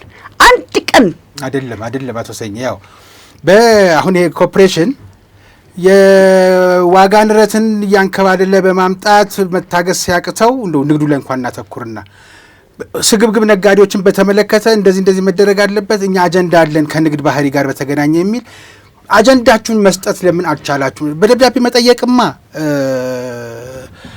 ደብዳቤው ከመዝገብ ቤትም ላይ ወጣም ይችላል፣ የተመለከተው ሰው ላይ ሆን ይችላል። አንተው ካልክ ግን ላይ በወሰርኳት ነገር ላይ ልጠይቅህ። ስግብግብ ነጋዴ ማለት ምን ማለት ነው? ስግብግብ ነጋዴ እርሶ የጤፍ ዘመቻ የጤፍ አብዮት ያመጡበት ሰሞን ላይ የጤፍ አብዮት የሰበርንበት ያ የጤፍ አብዮት የፈጠሩት ማን ናቸው? ወጣቶችና እናንተ ማህበራት የፈጠሩት የሰበርን እኛ ማህበራት ብለናል። አብዮቱን ያመጣው ማን ነው? እኔ የእናንተ ይሄ ነገር ታስቧችሁ ነጋዴዎች አላስፈላጊ ገበያ መናር ሊጨምሩ መሆኑን ስትሰሙ ቶሎ ብላችሁ እዚህ አብዮቱን እንደፈጠራችሁትና እንደተቀላቀላችሁት ነው ተጽፎ ያየሁት ነገር። እንዴት መሰለህ፣ ልብ ብለህ አዳምጠኝ። የሀገራችን ፖለቲከኞች አብዛኛቹ ሂልመኛ አይደሉም፣ ቅዠታሞች ናቸው፣ አገር በላተኞች ናቸው። ኢትዮጵያን በነሱ ሱፍ በነሱ ሻሚዝ ቁጥር ልክ የሚመዝኗት ናቸው የሀገራችን ፖለቲከኞች። አገር ማለት እኮ ከኔ በላይ ነው። አገር ማለት ከማንም በላይ ነው። ከብሔር ብሔረሰብ ብለህ እዚህ በየጎራው የተከፋፈልከው ራሱ እኮ በአገር ላይ ነው፣ በአገር ላይ ነው። አገር ስትኖር ነው እኮ ይሄ ሁሉ የሚኖረው። በኦሮምኛ አንድ አባባል አለ ልበልልህ? ይቻላል። አዎ ከሙግንሺ እንደደምነ ሲምብርት ወልደደብደ ይላል። ትርጉሙ ወፎች እንጨት ላይ ነው የሚያርፉት አይደል? ወፉ አላቃታቸውም፣ በዛችሁብኝ፣ ከበዳችሁኝ ብሎ ውረዱልኝ ብሎ ሰልችቶኛል፣ አቅቶኛል፣ ካቆሜ በላይ ናቸው አላላቸውም ለወፎቹ። ወፎች ግን እርስ በርሳቸው ምን ይሆናሉ? ይባሉበታል። እንጨቱ ላይ እኮ ነው የሚባሉት ወፎች። ጠጋበል የኔን ነካ፣ የኔ እንደዚህ ያደረክ፣ የኔ እንደዚህ በላ፣ እንደዚህ ገደል፣ ነከስከብኝ፣ ጠቀስክብኝ ብሎ ይባላሉ። እንጨቱ ግን ዝም ብሎ ነው የሚያየው። ንፋስ መጥቶ ሲያወዛውዝ ደግሞ ያ ሁሉ ወፎች ይሄዳሉ። የት ብትንትንትንትን ይላሉ። ለመገናኘትም ያምራቸዋል። ተመልሰው ደግሞ ምን ያደርጋሉ? እንጨቱ ላይ መጥተው ያርፋሉ። ግማሹ ያርፍና ግማሹ እንጨቱን ፈለጋ እዛው ቁጭ ብሎ የቅድሙ ወደልጅ ራሱ ያስወጥቶኛል አልተመቸኝም ብሎ ይባላል። አሁን ተመልከት ከባህር ማዶ ያሉትን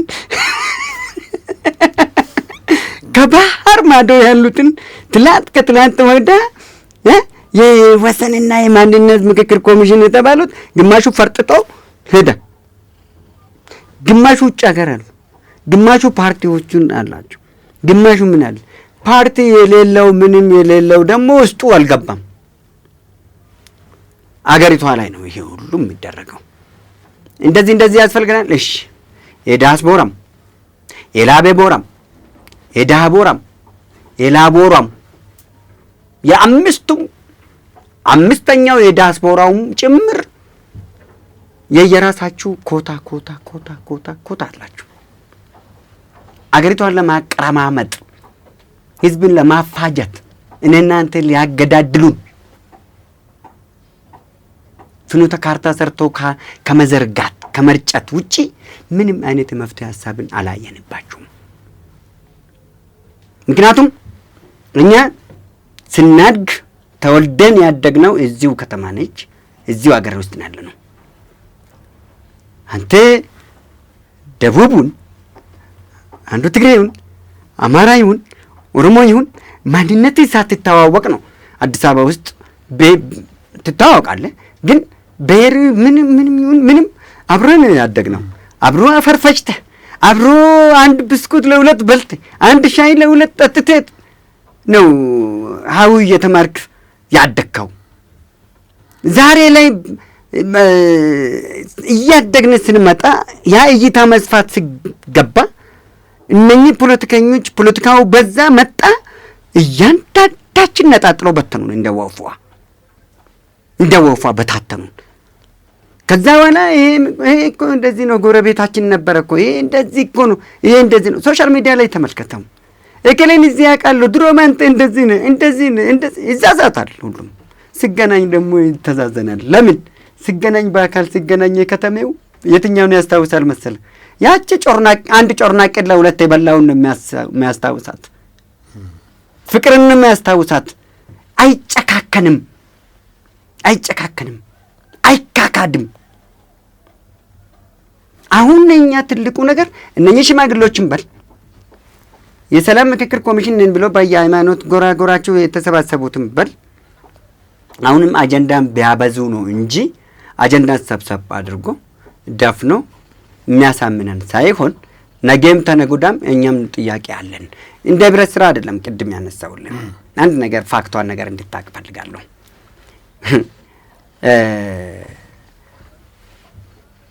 በ18 6ኛ ወር 2015 አሊ በሽር መፈንቅለ መንግስት ተካሄደባቸው። በምን ጭማሪ? በዳቦ በ10 ሳንቲም ዳቦ ጭማሪ።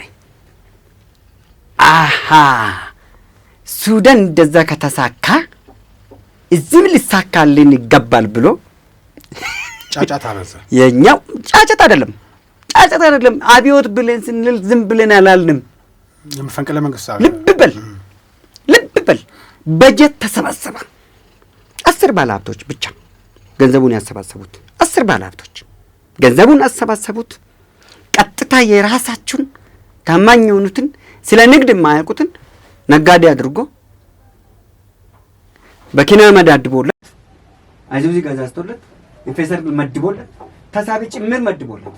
ተመልከት፣ በየገጠሩ በየገበሬው ቤት አንኳክቶ ጤፍ እንደ ትላንትና 50 ብር ሲያጥ የነበረው በአንድ ነው ለሊት 1 ኪሎ 85 ብር ገዝቶ አምጥቶ እዚህ 110 ብር ገብቷል። አዲስ አበባ ገብቶ የነበረው 110 ገባ ብሎ በአንድ አዲስ አበባ ከተማ ዙሪያውን ጤፍ እንዳይገባ ጸጥ አደረጉት። ይሄንን በደንብ አድርጎ ጨፌ ባይዘው ጨፌ ሚዲያም አለን። ጨፌ ወጣቶች ሁለገብ ህብረት ስራ ማህበር ነው እንጂ ጨፌ ኦሮሚያም አይደለም። የኛ ቀደም መግባት ላይ ኦሮሚያ እንግዲህ ሪሰርች የሰራውበት ላይ ኦሮሚያ ገብታለች ግን አይደለም ኦሮሚያ የለበትም። ጨፌ ወጣቶች ሁለገብ ብቻ ነው። ጨፌ ማለት ደግሞ በየቦታ ነው። የትም አገር ጨፌ አለ። እርጋ ጨፌ አለ። ጨፌ ጎንደር ውስጥ አለ። ጨፌ መቀሌ ውስጥ አለ። ጨፌ ሱማሌ ውስጥ አለ። አፋር ውስጥ አለ። ጋምቤላ አለ። ቤሻንጉል ጉሙዝ አለ። ጨፌ እንደ ዓለም አለች። ጨፌ ማለት ትርጉሙ በጋም ክርምትም የማይደርቅ የማይጦልግ ውሃ ማያጣ ለምለም ማለት ነው። የቄጠማ ከረር ያለው ቄጠማማ ማለት ነው። ጨፌ ማለት ያ ነው እንጂ ከክልሉ ምክር ቤት ጋር ጨፌ ምክር ቤት የሚለውን ይዘው ነው እሱ ጋር ያያይዛሉ። ስለዚህ እሱ ጥሩ አይደለም፣ ለእንትናችንም ጥሩ አይደለም። ለራሱ ለሌላውም ይሄዳል፣ ፖለቲካሊቲ ያደርጋሉ። እና እኛ እንደዛ አይደለም። እኛ ሰውኛ ነው 12ቱም ክልል ላይ አለን። 38 ቅርንጫፎች አሉን 12ቱም ክልል ላይ። ክልል አይገድበንም፣ እኛ ብሔር አይገድበንም፣ ቋንቋ አይገድበንም፣ ሃይማኖት አይገድበንም፣ አይዲዮሎጂ የፖለቲካ አይዲዮሎጂ አይገድበንም፣ አይመለከተንም። ፖለቲካን ለፖለቲከኛ ሰጥተናል። ሕፃንነታችን ልጅነታችን ተሰብረንበታል። አሁን ይብቃን። እኛ የጋራችን ጠላት ደህንነታችን ብለናል። የጋራችን ሀብት አገራችን ብለናል። የጋራችን ስርዓት አገረ መንግስታችን ብለናል። ስለዚህ አገረ መንግስታችንን ይዘን የሀገራችን ሀብት ኢትዮጵያን እየጠበቅናት የጋራችን ጠላት የሆነችውን ዳይነትን ለማሸነፍ ቀን ተሌሊት እንተጋለን፣ እንሰራለን፣ ከዳይነትም እንላቀቃለን። ደሃ ካሉን ምዕራባውያኖች አይጨፍሩብንም። ደሃ ካሉን እዚህ እኔን የማያክል ወይም ቅማልን የማያክል መሬትን የማያክል ቁንጫ ዘሎ መጥቶ ጸጉሬን ዋሻ አድርጎ ገብቶ አይጫወትብኝም። ሻቢያም ሁሉም አይጫወትብንም። እኛ ደህንነታችንን መታገል አለብን። የሚሰራ ይስራ፣ የሚፖለቲክ ይፖቶልክ፣ የሚያስተምር ያስተምር፣ ሃይማኖትን የሚመራ እምነቱን ያጠናክር፣ ሁሉም የሚያርስ ያርስ፣ የሚነግድ የነግድ። ያን ነው አንቂው ማንቃት አለበት። የሚያነቃ ደግሞ ራሱን የቻለ እንትን ሊኖረው ይገባል፣ ማዕከል ሊኖረው ይገባል፣ ልንሰማ ይገባል። ምክንያቱም ተጎጂው አካላቶች ነን እኛ። እኔ በዚህ አጋጣሚ አንድ ነገር ልንገርክ። ልክ ያ የጀመርኩልን ልጨርስልኝና የጤፉን ጉዳይ ነው ማለት 28 ቢሊዮን ብር ተበጀተ። ምን ለማድረግ? ጤፍ ለመሰብሰብ ከየክልሉ። ከዛስ የውጭ ኮላ አይተህ ታውቃለህ? ዮቤ የሚቀባው የውጭ ኮላውን እሺ፣ የውጭ ኮላ ታውቃለህ? የሚቀቀል የውጭ ኮላ ጤፍ ሰርገኛ ጤፍ ነው። እንትን ሲያደርግ ግን ይነፋል አይደለም? የሀገር ውስጥ ምስር ነው የሚመስለው። ምስር ድፍን ምስር ነው የሚመስለው። የውጭ ሀገር ደግሞ ተመልከት፣ ቅጣ ነው የሚመስለው። ቅጣ ነው የሚመስለው። እንዲህ ስታዩ ሰርገኛ ጤፍ ነው። ሰርገኛ ጤፍ ነው። የውጭ ኮላ ተመልከት። ከዚህ ጤፍን ሰብስቦ ያኔ ታስታውስ እንደሆነ በየሃይማኖት ቡሬ መድኃኔዓለም ውስጥ ላይ ተገኝቷል። ገዳም ውስጥ 2000 ኩንታል የሚሆን ቡሬ መድኃኔዓለም ጎጃም ውስጥ እንተገኘ። በዚህ በአቡሴረ በኩልም ዝቋላ ውስጥ እንተገኘ። ጤፍ በየቦታው ገዳም ውስጥ መስጊድ ውስጥ የሌለ ቦታ የለም። የግለሰቦች ባለሀብቶች ግቢ በድንበር በቤንች ሸኮ በሚዛን አማን አድርጎ ወደ ደቡብ ሱዳን ብላ እየወጣ የነበረ ጤፍ እኛ 65 መረጃዎች ነበሩ። ያኔ የኮሙኒኬሽን የኢንፎርሜሽን የምናሰባስብበት የራሳችን ሲስተም ነበረ። ያ ሁሉ መረጃ ከሰበሰብን በኋላ ሁሉንም እኔ የምመራው ወጣቶችን በሙሉ ከ15400 ወጣቶችንም ሁሉንም አዋጅኩላቸው። ተልኮ ሰጠሁት። አንድ መኪና እህል ተሸክሞ ወደ አዲስ አበባ እንጂ ወደዛ ሲሄድ ያዙት፣ ውረሱት፣ ባልበት አቁሙት። ልክ በ5ቱም በር ሲያዝ እጅ ከፍንጅ የተያዙት በ5ቱም በር ተመልከት፣ በ5ቱም በር። አሁን ደገም ደገምን ታውቃለህ? ሰላሌ ከደገም ጤፍ ወደዚህ ነው መምጣት ያለበት ወይ ወደዛ ነው መሄድ ያለበት? ወደዚህ ነው መምጣት ነበር። ወደዛ ሄዳው ገብረ ጉራቻ ላይ ነው ያዛ ጤፍ። ሸኖን ተመልከታት። ከሸኖ ወደ አዲስ አበባ ነው መምጣት ያለበት፣ ወደዛ ነው መሄድ ነበር። ወደዛ ሲሄድ የት ያዛ? ሰንበቴ ላይ ያዛዝኩት።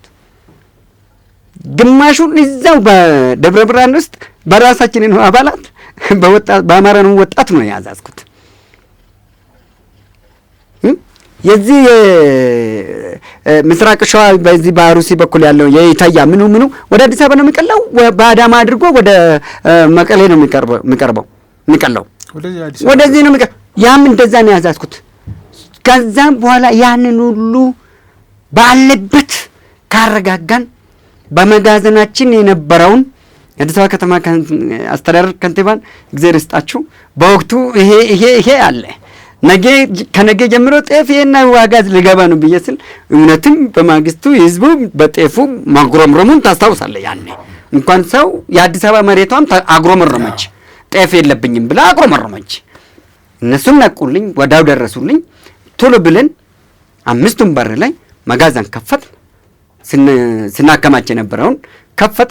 ከዛሬ ጀምሮ ስለ ጤፍ የአዲስ አበባ ህዝብ ምንም አይነት ችግር እንደማይገጥም አውቃችሁ ሴረኞችም ሴራችሁ ባለበት ስለተነቃባቸው እንድታቆሙ አንድም የጨፌ ወጣቶች ለገብ ህብረት ስራ ማህበር አባላትም የሆናችሁት እንዲሁም ተጨማሪ አጋር ቄሮ የሆናችሁም በስተሰሜን በኩልም ደግሞ አጋር ፋኖ የሆናችሁት ያውኑ ፋኖ ሳይሆን የቀድሞ ፋኖ ከኛ ጋር አንድ ነበር። ሪሌሽናችን በጣም ምርጥ ነበር። ኦሮማራ እስክንል ድረስ ነበር የተሰየማን ማለት ነው።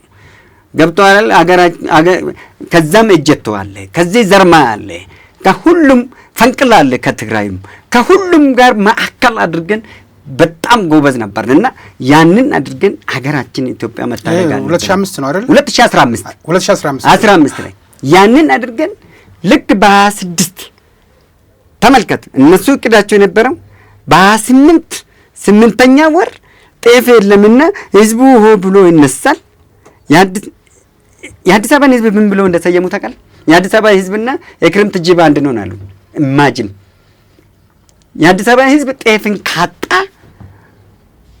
ጤፍ ካላጣ መንግስትን አይነካም። በፖለቲካ ትኩሳት መንግስት ላይ አይነሳም። ስለዚህ ጤፍን ስናጠፋ የሚበላውን ሲያጣ መንግስትን ይበላል። ይሄን ደግሞ ከየት አመጡት? ከፕሮፌሰር መጽሐፍ ላይ ከፕሮፌሰር መረራ ጉዲና መጽሐፍ ላይ የሚበላውን ያጣ ህዝብ መሪዎቹን ይበላል ብሎ ካለው ላይ ወስዶ ቀጥታ ጤፍን ሲያጠፉ ከዚህ ውስጥ እንደ ቮልካኑ ለማፈንዳት ነበረ። ኖ በአጥንት ስብራት፣ በደም ፍሳት፣ በአይን ጥፋት፣ በአይምሮ መዛባት ዋጋ ተከፍሎበት አባት አለ ልጆች አጥቶ ልጆች አለ አባት አጥቶ ዋጋ ተከፍሎበት የመጣውን ለውጥ መሬት ሳይነካ ሳይሰነብት ሳይኖር በፍጹም በእናንተ መፈንቅል አይከናወንም ብለን በያለንበት ጀጅመንት አደረግነው። ያደረግን በቀጥታ ሚዲያ በሙሉ እንዲቀርብ አድርገን 32 ሚዲያ ጠርቼ ያንን ዝርዝር አንተም የነበርክበትም አሁንም አለበት ይሆናል የኢሳት ሚዲያ ሁላ ኢሳትን በጣም በየእንትኑ ይፈራ የነበረው እኔን እንደፍሬ የጠራሁት ኢሳትንም ጠራው። ሁሉንም ሚዲያኖቹን በሙሉ ጠርቼ እያንዳንዱ ጤፉን አይሳይቼ ያስጎበኝቼ መግለጫ ሰጥቼ በዛ ጸጥ አደረግናቸው። ያንን ችግር ከፈጠሩት ውስጥ እዛ ውስጥ መግለጫ ላይ ምንድነው የጠቀስኩት? ዞር ብለህ ማየት ትችላለህ። ወደ ኋላ ተመለሳችሁ ማየት ትችላላችሁ። ሚዲያ ላይ ስላለ ያ መግለጫ ደሞዝ የማይበሉ ባለስልጣናቶችን አደብ አዝዙልኝ ክብርነቱ ብዬ ለጠቅላይ ሚኒስትሩ ለመልእክት አስተላልፋለሁ። እዛ ውስጥ ደሞዝ አይበሉም ግን ምን ላይ ናሉት? ስልጣን ላይ ናሉት። ደሞዝ የማይበላ ባለስልጣን ፔሮል የማይፈርም ባለስልጣን በየትኛው ኃላፊነትና ተጠያቂነት ነው የሚጠይቀው? ለመንግስት ሰማት ነው እንደሚሰራው? እውነት ለበጎ አድራጎት ነው የሚሰራው? ውስጡም ቦርብሮ የነበሩት እከሌ በጎ አድራጎት ሰላም ክብር ጥስየህ እከሌ እዚህ ቦታ ላይ ይሄንን በበላይነት ምሩ፣ ይሄን በበላይነት ምሩ። እንደ ኢትዮጵያ ህብረት ስራ ኮሚሽንን መምራት ያለበት ግንባር ቀደምት ገበሬ ነው ወዳጄ። ፖለቲከኛ አይደለም የሚመራው። የትኛውም የዓለም አቀፍ ኢንተርናሽናል ኮኦፐሬቲቭ አናላይሲስ ራሱ እየመራ ያለ የሚመራው ከየትኛው ከፖለቲካ ነፃ የሆነ ነገር ግን በቂ ሙያ ያለው በቂ የህዝባዊ ቅብልነት ያለው ነው የሚመራው ኮኦፐሬቲቭን እንጂ ኮኦፐሬቲቭን ፖለቲከኛ አይመራም። ኮኦፐሬቲቭን ጋዜጠኛ አይመራም። አልመጣም የመጣላ እኔ አልመጣም። ወንድሜ መጥቷል። አዎ ጓደኛ መጥቷል ሊሆን ይችላል። ዘፋኝ ነው የምንጠብቀው። የኢትዮጵያ ህብረት ስራ ኮሚሽንን ከአስተማሪ እስከ ጋዜጠኛ እስከ ዘፋኝ ነው እየጠበቅን ያለ ነው። እሱም አይጠፋም። አሁን ይመጣል፣ እንጠብቀዋለን፣ እኛም እንቀበላለን። መቼስ እናለማምዳለን። ምን እናድርግ? ለዚህም ሰብሰብ ላድርግልህና ያ የጤፉን አብዮት የጤፍ አብዮት ብለን የሰየምንበት ምክንያት ከዛ በኋላ ነው 12ቱም ክልል ላይ ያለን ወጣቶች ተጋድሎ ትግል ስለነበረብን በዛ ጤፍ ምክንያት ሁለት የኔን ምን የመሰሉት አመራሮችን አጥቻለሁ በህይወት በጤፍ የተነሳ ያን ጤፍ አብዮትን ስለ አቆምኩት ብቻ እኔ ታፍኛለሁ፣ እኔ ተጠቅቻለሁ። እስከ ቤቴ ድረስ ተመጥቶ ቤቴ ላይ ተመጥቶ ሮቶ ተገልብጦብኛል። በዛ ጤፍ አብዮት ቢሮዬ ድረስ ተገብቶ ታግቻለሁ። አልተናገርኩም ይሄን ሁሉ በሚዲያ የጤፍ አብዮት ያልኩት ድል ካደረኩ በኋላ ነው። ለምን ድን ያልተናገርክ ብለህ ብትል ወንድ ልጅ ጎኑ ሲወጋ ውይ ውይ አይልም፣ አአ ነው የሚለው እንጂ ውይ ውይ አይልም። ስለዚህ በተቻለ መጠን ወንድ ስንሆን አገሬን ታድጌ ነው ጥቅሜን ማየት አለብኝ። በዛ ልክ ነው። ስለዚህ የጤፍ አብዮት በዛ ልክ ነው። አሁንስ የፖለቲካ አብዮት አያስፈልግም። የፖለቲካ አብዮት ሳይሆን የሚያስፈልገው ፖለቲካችን በምርጫ፣ ፖለቲካችን በዲሞክራሲ፣ ፖለቲካችን በህገ መንግስት፣ ፖለቲካችን አገር በቀል የፖለቲካ ማኒፌስቶ፣ አገራችን አገር በቀል የፖለቲካ አይዲዮሎጂ ያስፈልጋል። እሱም ደግሞ መጥቷል። ይህንን ማስፋፋት አለብን እንጂ የማይሆን ውስብስብ ነገሮች ውስጥ ገብተን ድብብቆሽን እንቆቅልሽን እየተጨዋወትን አልፈን ማይታለፈውን አልፈን ነገ መነጋገራ ነው አሁንም የምንሆነው። ስለዚህ ህዝቡ መንቃት ካለበት ባለበት አንደኛ ጥሩ ነው ምክሮ፣ ሀሳቡን እቀበላለሁ። ምክንያቱም ታናናሾችም ታላላቆችም መስማት ያለባቸው ነገር ስለሆነ የህዝባችን በሳልነት የህዝባችንን ከፖለቲከኞቹ 10,000 እጥፍ ቀድሞት የሄደ መሆኑንማ በዚህ በምርጫው አየነው እኮ። መፍትሄ ነው መመርጠውን አውቃለሁ። መምረጥ የዜግነት መፍትሄ ነው። ዞር በሉልኝ፣ ሌሊት እንቅልፍም አይዘኝም፣ ብርድም ዝናብም አይበግረኝም ብሎ ህዝቡ ፖለቲከኞቹ እንደበለጠ አየን። ከዚህ በላይ ትልቅ ማሳያ ነገር የለም። እያገባደልኩኝ ስለሆነ ነው እንግዲህ ችግሮቻችን አየን። በወፍ በረርም ቢሆን እርሶ ለእኔ ሲደርሱልኝ እኔ ለእርሶ ሲደርስሎት ነው ሰው በመሆኔ እንጂ እኔ ከዛኛው ብሔር ስለሆንኩ እርሶ ከዛኛው ብሔር ስለሆኑ አይደለም የምንደራረሰው። የፈጣሪ አምሳል ነንና እንደው ሁል ጊዜ መጥፎ ነገር ከምንሰማ አሁን ቅድም የነገሩኝ ምናልባት ሌላ ጊዜ ደግሜ ጠይቆታሉ ብዬ አስባለሁ። ትንሽ ጊዜው ገፋ ይበልና የዚህ የገዳ ስርዓቱ መምጣት ጋር በተገናኘ ትልቅ እድል ነው እንግዲህ አሁን ያሉትም አባገዳም ልጃቸውም በሌላኛው ጽንፍ ላይ የጦር አዛዥ ነው፣ ሆኖም የጫካ ጦር አዛዥ ነው። አዎ ተሰውቷል። ለምሳሌ አልተሰዋም። ቢቢሲ እነሱ ከተሰውም ይድናሉ። ከዚህ በፊት ግን ቢቢሲ እንደዛ ብሎ የሰራ ይመስለኝ ነበር። ቢቢሲ ሚዲያ ነው እና ብቻ እሺ። ለማንኛውም እሳቸው አባገዳ ሆነው አስታራቂ ሆነው የአገር ሽማግሌ ሆነው ልጃቸው ደግሞ በዛ በኩል ነበረ እና እንግዲህ ልጅንም ለመመለስ ያስቸገረበት ወቅት ነበር። እንኳን እኔን ለማዳን እንኳን እርሶን ለማዳን እና የዚህ የስርዓቱ ዘመኑ አብቅቶ የመቀየሪያ ጊዜ መምጣቱ አንድ ተስፋ የሚያሰጥ ነገር ነው። ከዚሁ ጋር አያይዘው እዚህ ላይ እስኪ ሊንክ አለ። እሺ ሊንክ አለ። እሺ አንድ አባገዳ የሚባለው 5 ነገሮች ናቸው የሚጠበቁበት። አንደኛ በትምህርት መብቃት አለብን። ሁለተኛ ያለ ሀብት ድርቅ ቢመጣ ያለ ሀብት ለ45 ቀን አንተ ያለህበትን አካባቢ ወይ ወረዳ አንድ ቀበሌን ማህበረሰብ 45 ቀን መንግስት እስኪደርስልህ ድረስ ማቆየት የሚችል ሀብት ሊኖርህ ይገባል። ሶስተኛ በእርቀ ሰላም በሰላማዊ አኗኗር ዘይቤ ከቤት እስከ አካባቢ በሽምግልና የምታስታርቅ የሞተን የተገዳደሉትን ጉማ ከፍለ ጉማ ይባላል።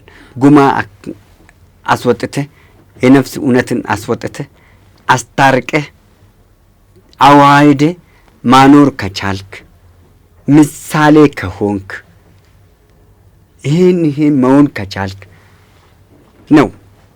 ሰፋ ስትል ብሔረሰቡን የኦሮሞን ሕዝብ በሙሉ በሰላም በዛው ተምሳሌ ታስፋፋለህ፣ በዛ ልክ ታኖራለህ ተብሎ የሚጠበቀው እንትን የምትሾመው ያ የዛ የገዳ ስርዓቱ ዘርግንድ ወይም ጎሳ ውስጥ ሆነ ግን ከዛ ጎሳ ውስጥ ተመርጦ ተፈልጎ ነው የሚወጣው እንጂ ጎሳውኑ አንተ የዛ ገዳ የደረሰው ጎሳ ስለሆንክ ብቻ አትወጣም። ቀጥል። ልጅ ሰው ከገደለ ታጥቆ ለ8 ዓመት አብሮክ ጫካ ገብቶ አንተ ከስልጣን ስትወርድ አብሮ ተማርኮ ገዳይን ስለጨረስክ ተማርከህ ልጅን አስማርከህ እየወጣ መንግስት ቤቴን ፈትሿል፣ ክላሽ ከቤቴ ወስዶብኛል። ከበገዳ ቤት ሲጀምር ነፍስ መግደያ መሳሪያ ምን ይሰራል? ነውር ነው። ከአለንጋና ከበኩ ዱላ ውጪ ምንም ነገር ቤቱ እንዲገኝ አንድ አባገዳ አይፈቀድለትም። ልጆቹም ሲሆን ፎሌ ማለትም ቄሮ ሆኖ የአባገዳው ጠባቂ መሆን አለባቸው። ካልሆነ ልጆቻችሁ ራሳችሁ ለሽምግልና ተወክሎ ሄዶ መልእክት አስተላልፎ እርቃ ውርድቶ ምን ብሎ መመጡበት እንጂ ጦርነትን ሰውን መግደል ሰው እየጨፈጨፍክ የምትሆን ከሆነ ልጅክ እንደዛ የሚያደርግ ከሆነ ኢሚዲየትሊ አንተ ከገዳ ላይ መውረድ አለብህ። በበጎ ፍቃድ ጉባኤ ምርጥ ሰብስቤ እኔ ልጄን መምራት አልቻልኩት እናንተን መምራት አልችልም፣ ከዚሁ ከኔ ጎሳ ከዚህ አሁን ካለ ገዳዎች ውስጥ ምረጡ ብሎ ምን ማድረግ ነበረበት? ቤቱ መግባት ነበረበት። ይቻላል እንደዚህ ማድረግ? አዎ። ግራ ሲገባኝ ግን የወገኖች ደም መፍሰስ በጣም ሲበዛ አንድ ሰሞን ላይ አደስንቄዎችም ይሁኑ አባገዳዎችም ይሁኑ ይሄን ነገር ማስቆም ያልቻሉበት ምክንያቱ ምንድነው? ለምንስ መልቀቅ አይቻልም?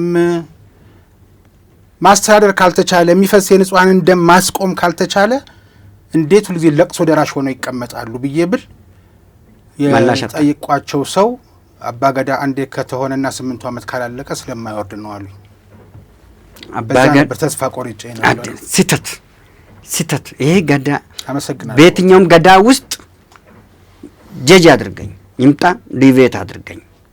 በየትኛው በገዳ ስርዓቱ መጽሐፋችን ህግ ውስጥ ነው፣ በየትኛው ምዕራፍ ውስጥ ነው እንደዚህ አይነት የሚያስቀምጠው ሲሆን አደሲንቄ ማለት የአባገዳው ባለቤት ነው። ስለዚህ በየትኛውም ቦታ ላይ ብቁ ካልሆነ ጉባኤው ያወርዳል። ጉባኤው ያወርድና ነገር ግን ከሌላ ጎሳ ገዳ ውስጥ አይመጣም። ከራሱ ገዳ ውስጥ ከራሱ ጎሳ ውስጥ ያወጣሉ። ወርዶ ነበር፣ በነገራችን ላይ አውድቶት ነበር። አባገዳ ጎበና ሆነን ላልተወሰነ ጊዜ አግዶት ሁላ ነበር ጉባኤው ልጁ በወጣ ጊዜ።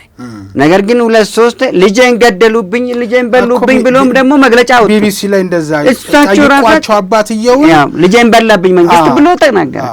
ልጄን በላ ብሎ ሲል እኔስ ልጁ አይደለሁም እንዴ? ልጁ ልጁ የሚጨፈጭፋቸው የሰው ልጅ ምንድን ናቸው? ኦሮሚያ ውስጥ አይደለም እንዴ? እሳቸው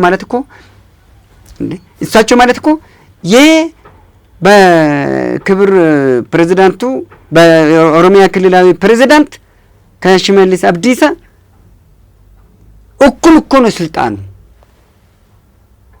በገዳው ስርዓት እኮ አንድ አይነት እኮ ነው ስልጣኑ። እንዴት ልጄን በላብኝ መንግስት ብሎ ሲል ምን ማለት ነው? ይሄ የፖለቲካ ፕሬዚዳንት ስለሆነ ነው። ይሄ ደግሞ የባህላዊ የገዳ ስርዓቱ ፕሬዚዳንት እንትን ናቸው።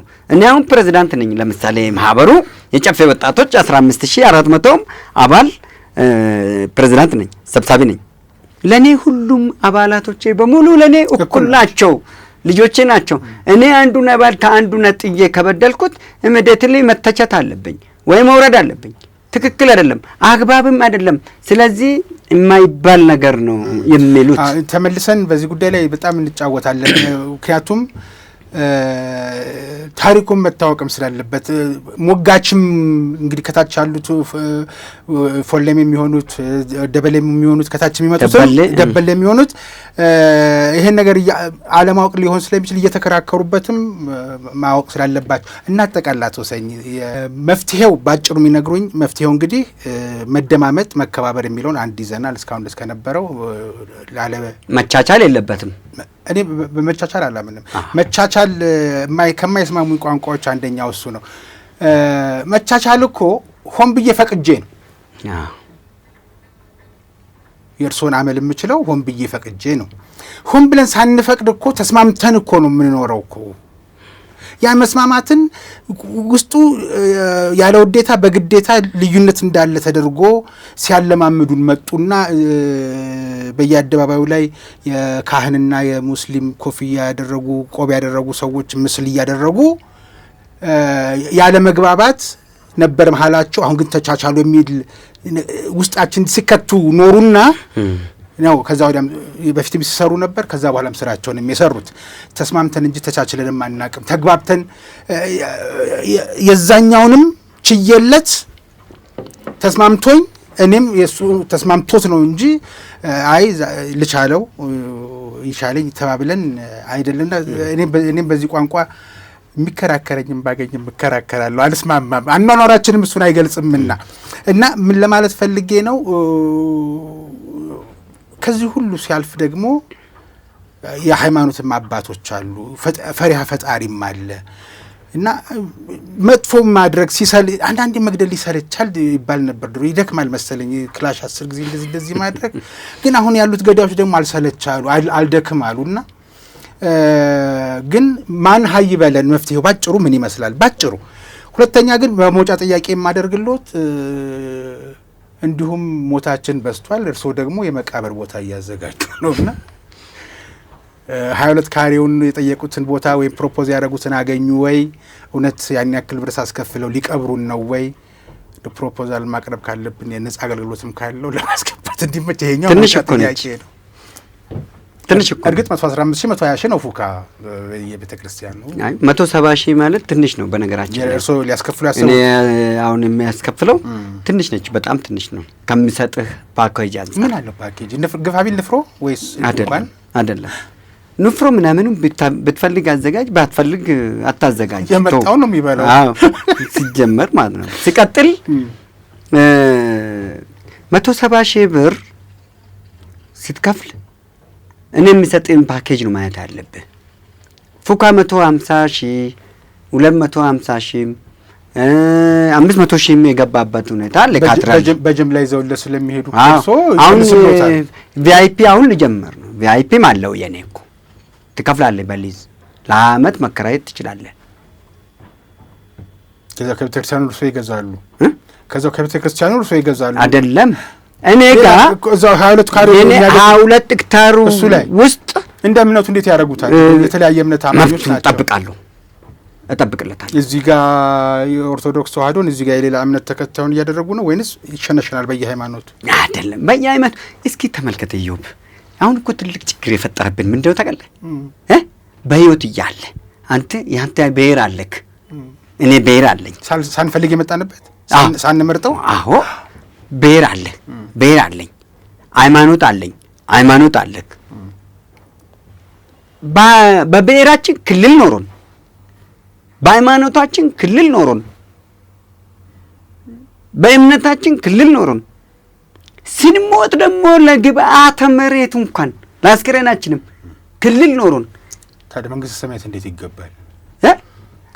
እንዴት አድርገህ ይሄን ሁሉ ክልል ያደረግ ላይን ክልል ያለ መሰለ እንዴ?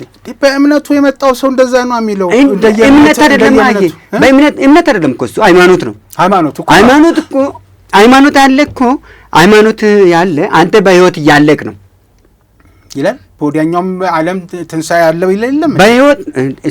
በህይወት እያለክ ነው እንጂ ሃይማኖት ያለክ ከሞትክ በኋላ ሃይማኖት የለህም አንተ። ስሙ ይዛን ጊዜ የጋራ ስምም አለን እኮ አስከሬን ነው የምንባለው፣ በስምም አንጠራም።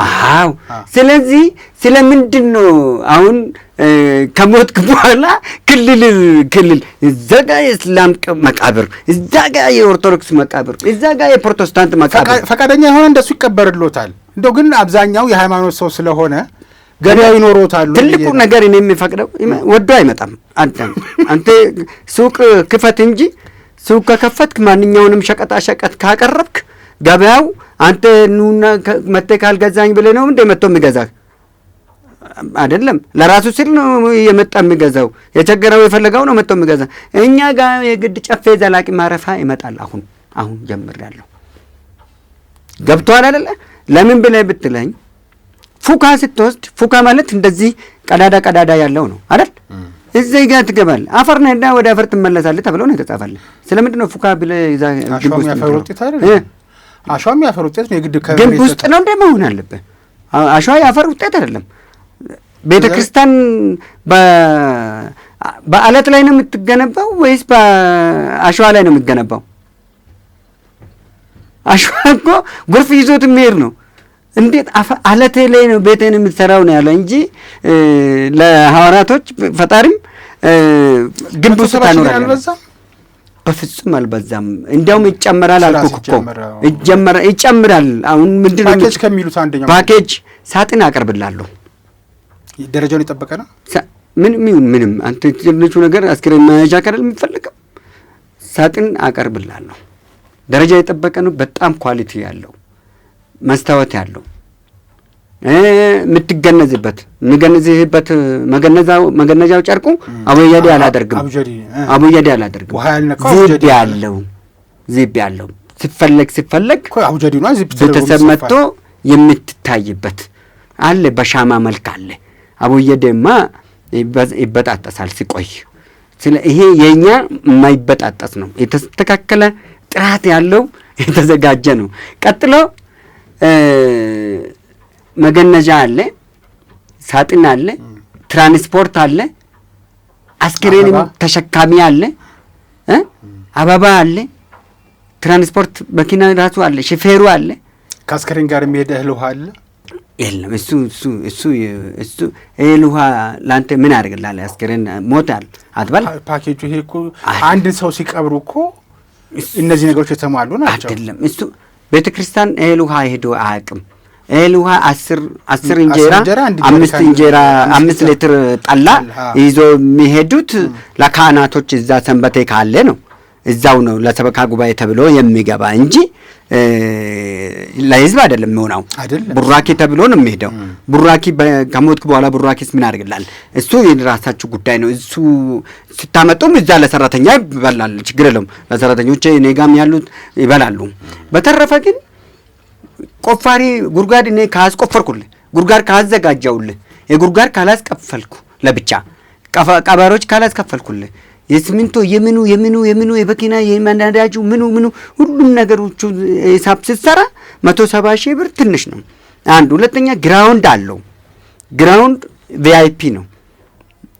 20 ለዓመት 200 ሺህ 300 ሺህ ብር ከከፈልክ ለ20 ዓመት ታች ግራውንድ በኢትዮጵያ ሕግ መሰረት የሙታን ያረፉበት ቦታ መንቀሳቀስ የሚቻለው በኢትዮጵያ ሕግ ከ7 ዓመት በኋላ ነው። የግራውንዱ 20 ዓመት ለቪአይፒ ከሰጣችሁ በ7 ዓመቱ ላይኛው ማንሳት ትችላላችሁ ማለት ነው። ዘላቂ ማረፊያው ከ7 ዓመት በኋላ ሌላ ዴፖ ይዘጋጃል፣ ይቀመጣል። ብቻም አይደለም እያንዳንዱ ከፎቶ ጋር ያንተ ከፎቶ ጋር ይቀመጥልሃል። ማንኛውም ቤተሰቦች መታሰቢያ ቢመጡ አንተን ማየት አለባችሁ። ራሱን የቻለ አዳራሽ ኖሮት እንትን ይደረጋል። ቅርጻ ቅርጽ እንደ ሙዚየም ይሆናል። ምክንያቱም ብለህ ብትለኝ አንተ በህይወት እያለ ለዚህ ሀገር ትልቅ ዋጋ ከፍለሃል፣ ትልቅ ስራ ሰርተሃል። ስትሞት መታሰቢያ ነገር ዘላቂ ማረፊያ ያልኩበት ምክንያት በዘላቂነት ለታሪክ መቀመጥ አለበት። የልጅ ልጅህ መጥቶ ማግኘት አለበት። አንተን ዘላቂ ማረፊያ የግድ እኮ ያው የሞተ ሰው ዘለቄታውን ያክል የሚኖረው እዛ ነው። በኪራይም ይሁን በግዢም ይሁን የሚሄድበት ቦታ ስለሌለ ነው። ኮተቱ ተሸክሞ ኪራይ ፈለጋ አይሄድም። ስፖንሰር ያደርጋሉ። ምንም የሌለው ለምሳሌ አሁን ለምሳሌ ጎዳና ተዳዳሪዎች አሉ እንበል። በማዘጋጃ ቤት የሚቀበሩ ማዘጋጃ ቤት የሚባለው አማርኛ የለም። አሁን ማለቴ ቀባሪ የለም። አሁን በመንግስት የሚቀብር የለም። የጎዳና ሰዎችን አድራሻ የሌላቸውን ማን ነው የሚቀብራቸው? መንግስት እኮ አይደለም። እኔ አላየሁትም፣ አይቼ ስለማላቅ። ክርስቲያን ከሆነ ክርስቲያን ቤተክርስቲያን በቅርብ ያለ ቤተክርስቲያን ክርስቲያኖች ተሰብስበው አድራሻና እንትን የሌላቸው የት ነው መቃብሩ? ዮሴፍ ይመስለኛል። ዮሴፍ እኮ የፕሮቴስታንት ነው። ዮሴፍ ሁሉንም ከሙስሊም በስተቀር ሁሉንም ይቀበላል። እሱ አላቅም። እሺ ለማንኛውም አሁን እንደዚህ አይነት ሰዎችን እነሱ ዘላቂ ማረፊያ በህይወት እያለ ያገለግላሉ።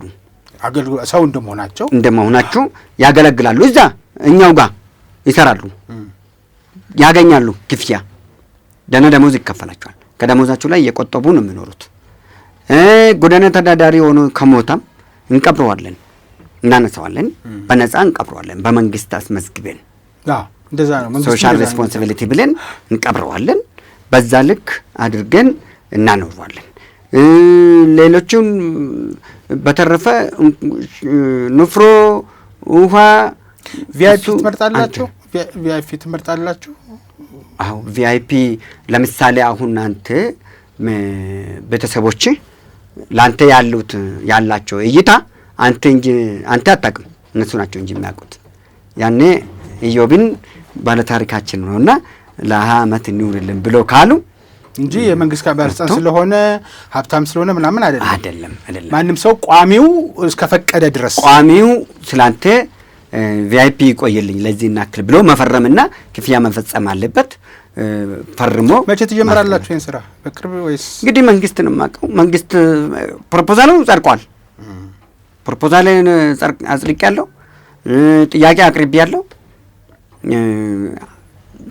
እንግዲህ መንግስት ከሰጠኝ፣ በነገራችን ላይ አንድ ልዩ የሚያደርግ ነገር አንተ ፕሮቴስታንት ከሆንክ ያንተ እምነት መሪዎችህ እዛ ጋር መጥቶ አስፈላጊ የሆነውን ሴሪሞኒ ማድረግ ያደርጋሉ። ኦርቶዶክስም ከሆንክ ነፍስ አባቴ ጨምር ካህናቶች መጥቶ እዛ ቦታ ላይ አስፈላጊ የሆነውን ሴሪሞኒ ማድረግ የመጸለያ ስፍራ ሌላ ቦታ ኖሮት አለ። አዎ ከቀብር ውጪ እንትኑን ሃይማኖታዊ ስርዓት ማከናወኛ እንዳዳራሽ ነገር 40 አከብራለሁ ካልክ 40 የምትደግስበት አዳራሽ አለኝ፣ አዘጋጃለሁ። ሁሉም ነገሮች አሉኝ። በጣም ነው የማመሰግነው አቶ ሰኚ ለነበረን ጊዜ። በቀጣይ ግን የምንገናኝ ይመስለኛል። ትንሽ የዚህ የገዳው ስርዓት መረካከቢያ ወራት ጠጋ ይበልና ከዛ ጋር መስከረም ወር ነው። መስከረም ነው። አዎ ከዛ የመጀመሪያውም ሬቻ ነው አይደለም? ለአዲሱ የገዳ ስርዓት ለአዲሱ አባገዳ ስልጣን ዘመን ሬቻ ላይ የመጀመሪያው ሬቻ ነው። አዎ ከዛ ጋር ተገናኘ እንደርሳለን ብዬ አስባለሁ። እግዚአብሔር ጤና ሰላም ይስጥልን።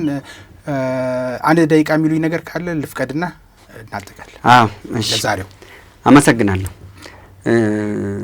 እጅግ በጣም አሁን የጀመሩት መንግስት የኢትዮጵያ ኮሚኒኬሽን ሚኒስትርም አጠቃላይ የኢትዮጵያ አርቲፊሻል ኢንተለጀንስም በመላው የኢትዮጵያ ትውልዶች የሆኑትን እዚህ አይነት ሚዲያኖችን፣ ዩቲዩበሮችን፣ ቲክቶከሮችን ሁሉንም አንድ የሚዲያ ማዕከል ህንጻ፣ ትላልቅ ህንጻዎችን በማዕከል ለሁሉም አንድ ማዕከል ላይ የሚያስገባበትን እዚህ ከተማ ውስጥ ደረጃውን የጠበቀ እንደ አንድ ማዕከል አድርጎ የሚጠቀሙበትን በነጻ መንግስት ቢያዘጋጅ መንግስትን ለሚተቹትም መንግስትን ለሚያሞግሱትም ለሚቃወሙትም ለአንቂውም ለፖለቲከኞችም ለሁሉም ሚዲያ ማዕከል ተብሎ የኢትዮጵያ የቲክቶክ የሶሻል ሚዲያ ማዕከል ተብሎ መሰልጠኛ ማዕከል ጭምር ቢያመቻች መልካም ነው ብዬ ለመንግስት ይሄንን ካልኩ በኋላ ሰዎች የምንገዳደላቸው ጊዜያዊ ነን። ከገደልን በኋላ ጸጸቱ ዘላለማዊ ነው ሆኖ እስከ እድሜ ድረስም እያለም ከሞትን በኋላም በላኛው ስፍራም እንደ ተጻፈ ከሆነ እንጠየቃለን።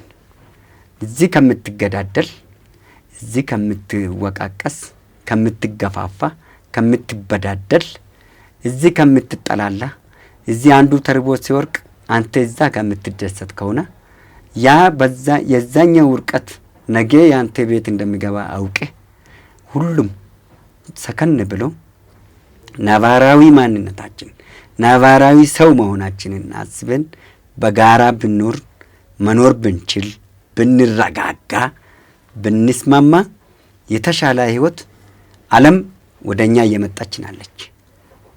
ዓለም ወደኛ እየመጣችናለች። እኛ ግን ሁለት አማራጭ አለን።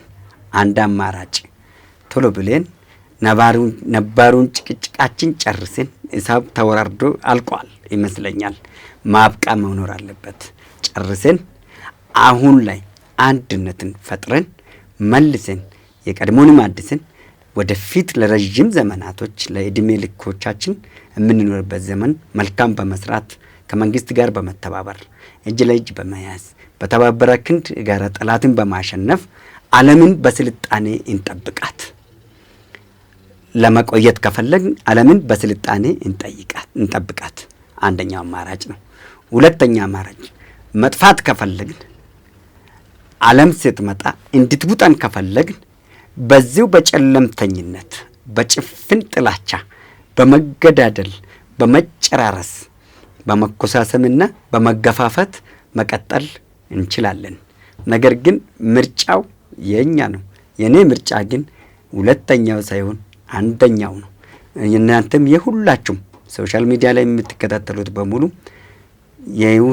የአንደኛውን ቢሆንላችሁና ከሀቅና ሳቅ ጋር እየሳቃችሁ ሀቅን እያወራችሁ እያወዛችሁ ወደፊት ብትቀጥሉ መልካም ምኞቴ ነው። አመሰግናለሁ። እድሜ ይስጥልኝ። በጣም አመሰግናለሁ። የተወደዳችሁ ተመልካቾቻችን በሀቅና ሳቅ ሚዲያ ተዘጋጅቶ ወደ እናንተ ሲደርስ የነበረው የዛሬው የፌርማታ መርሃ ግብር ይህንን ይመስል ነበረ።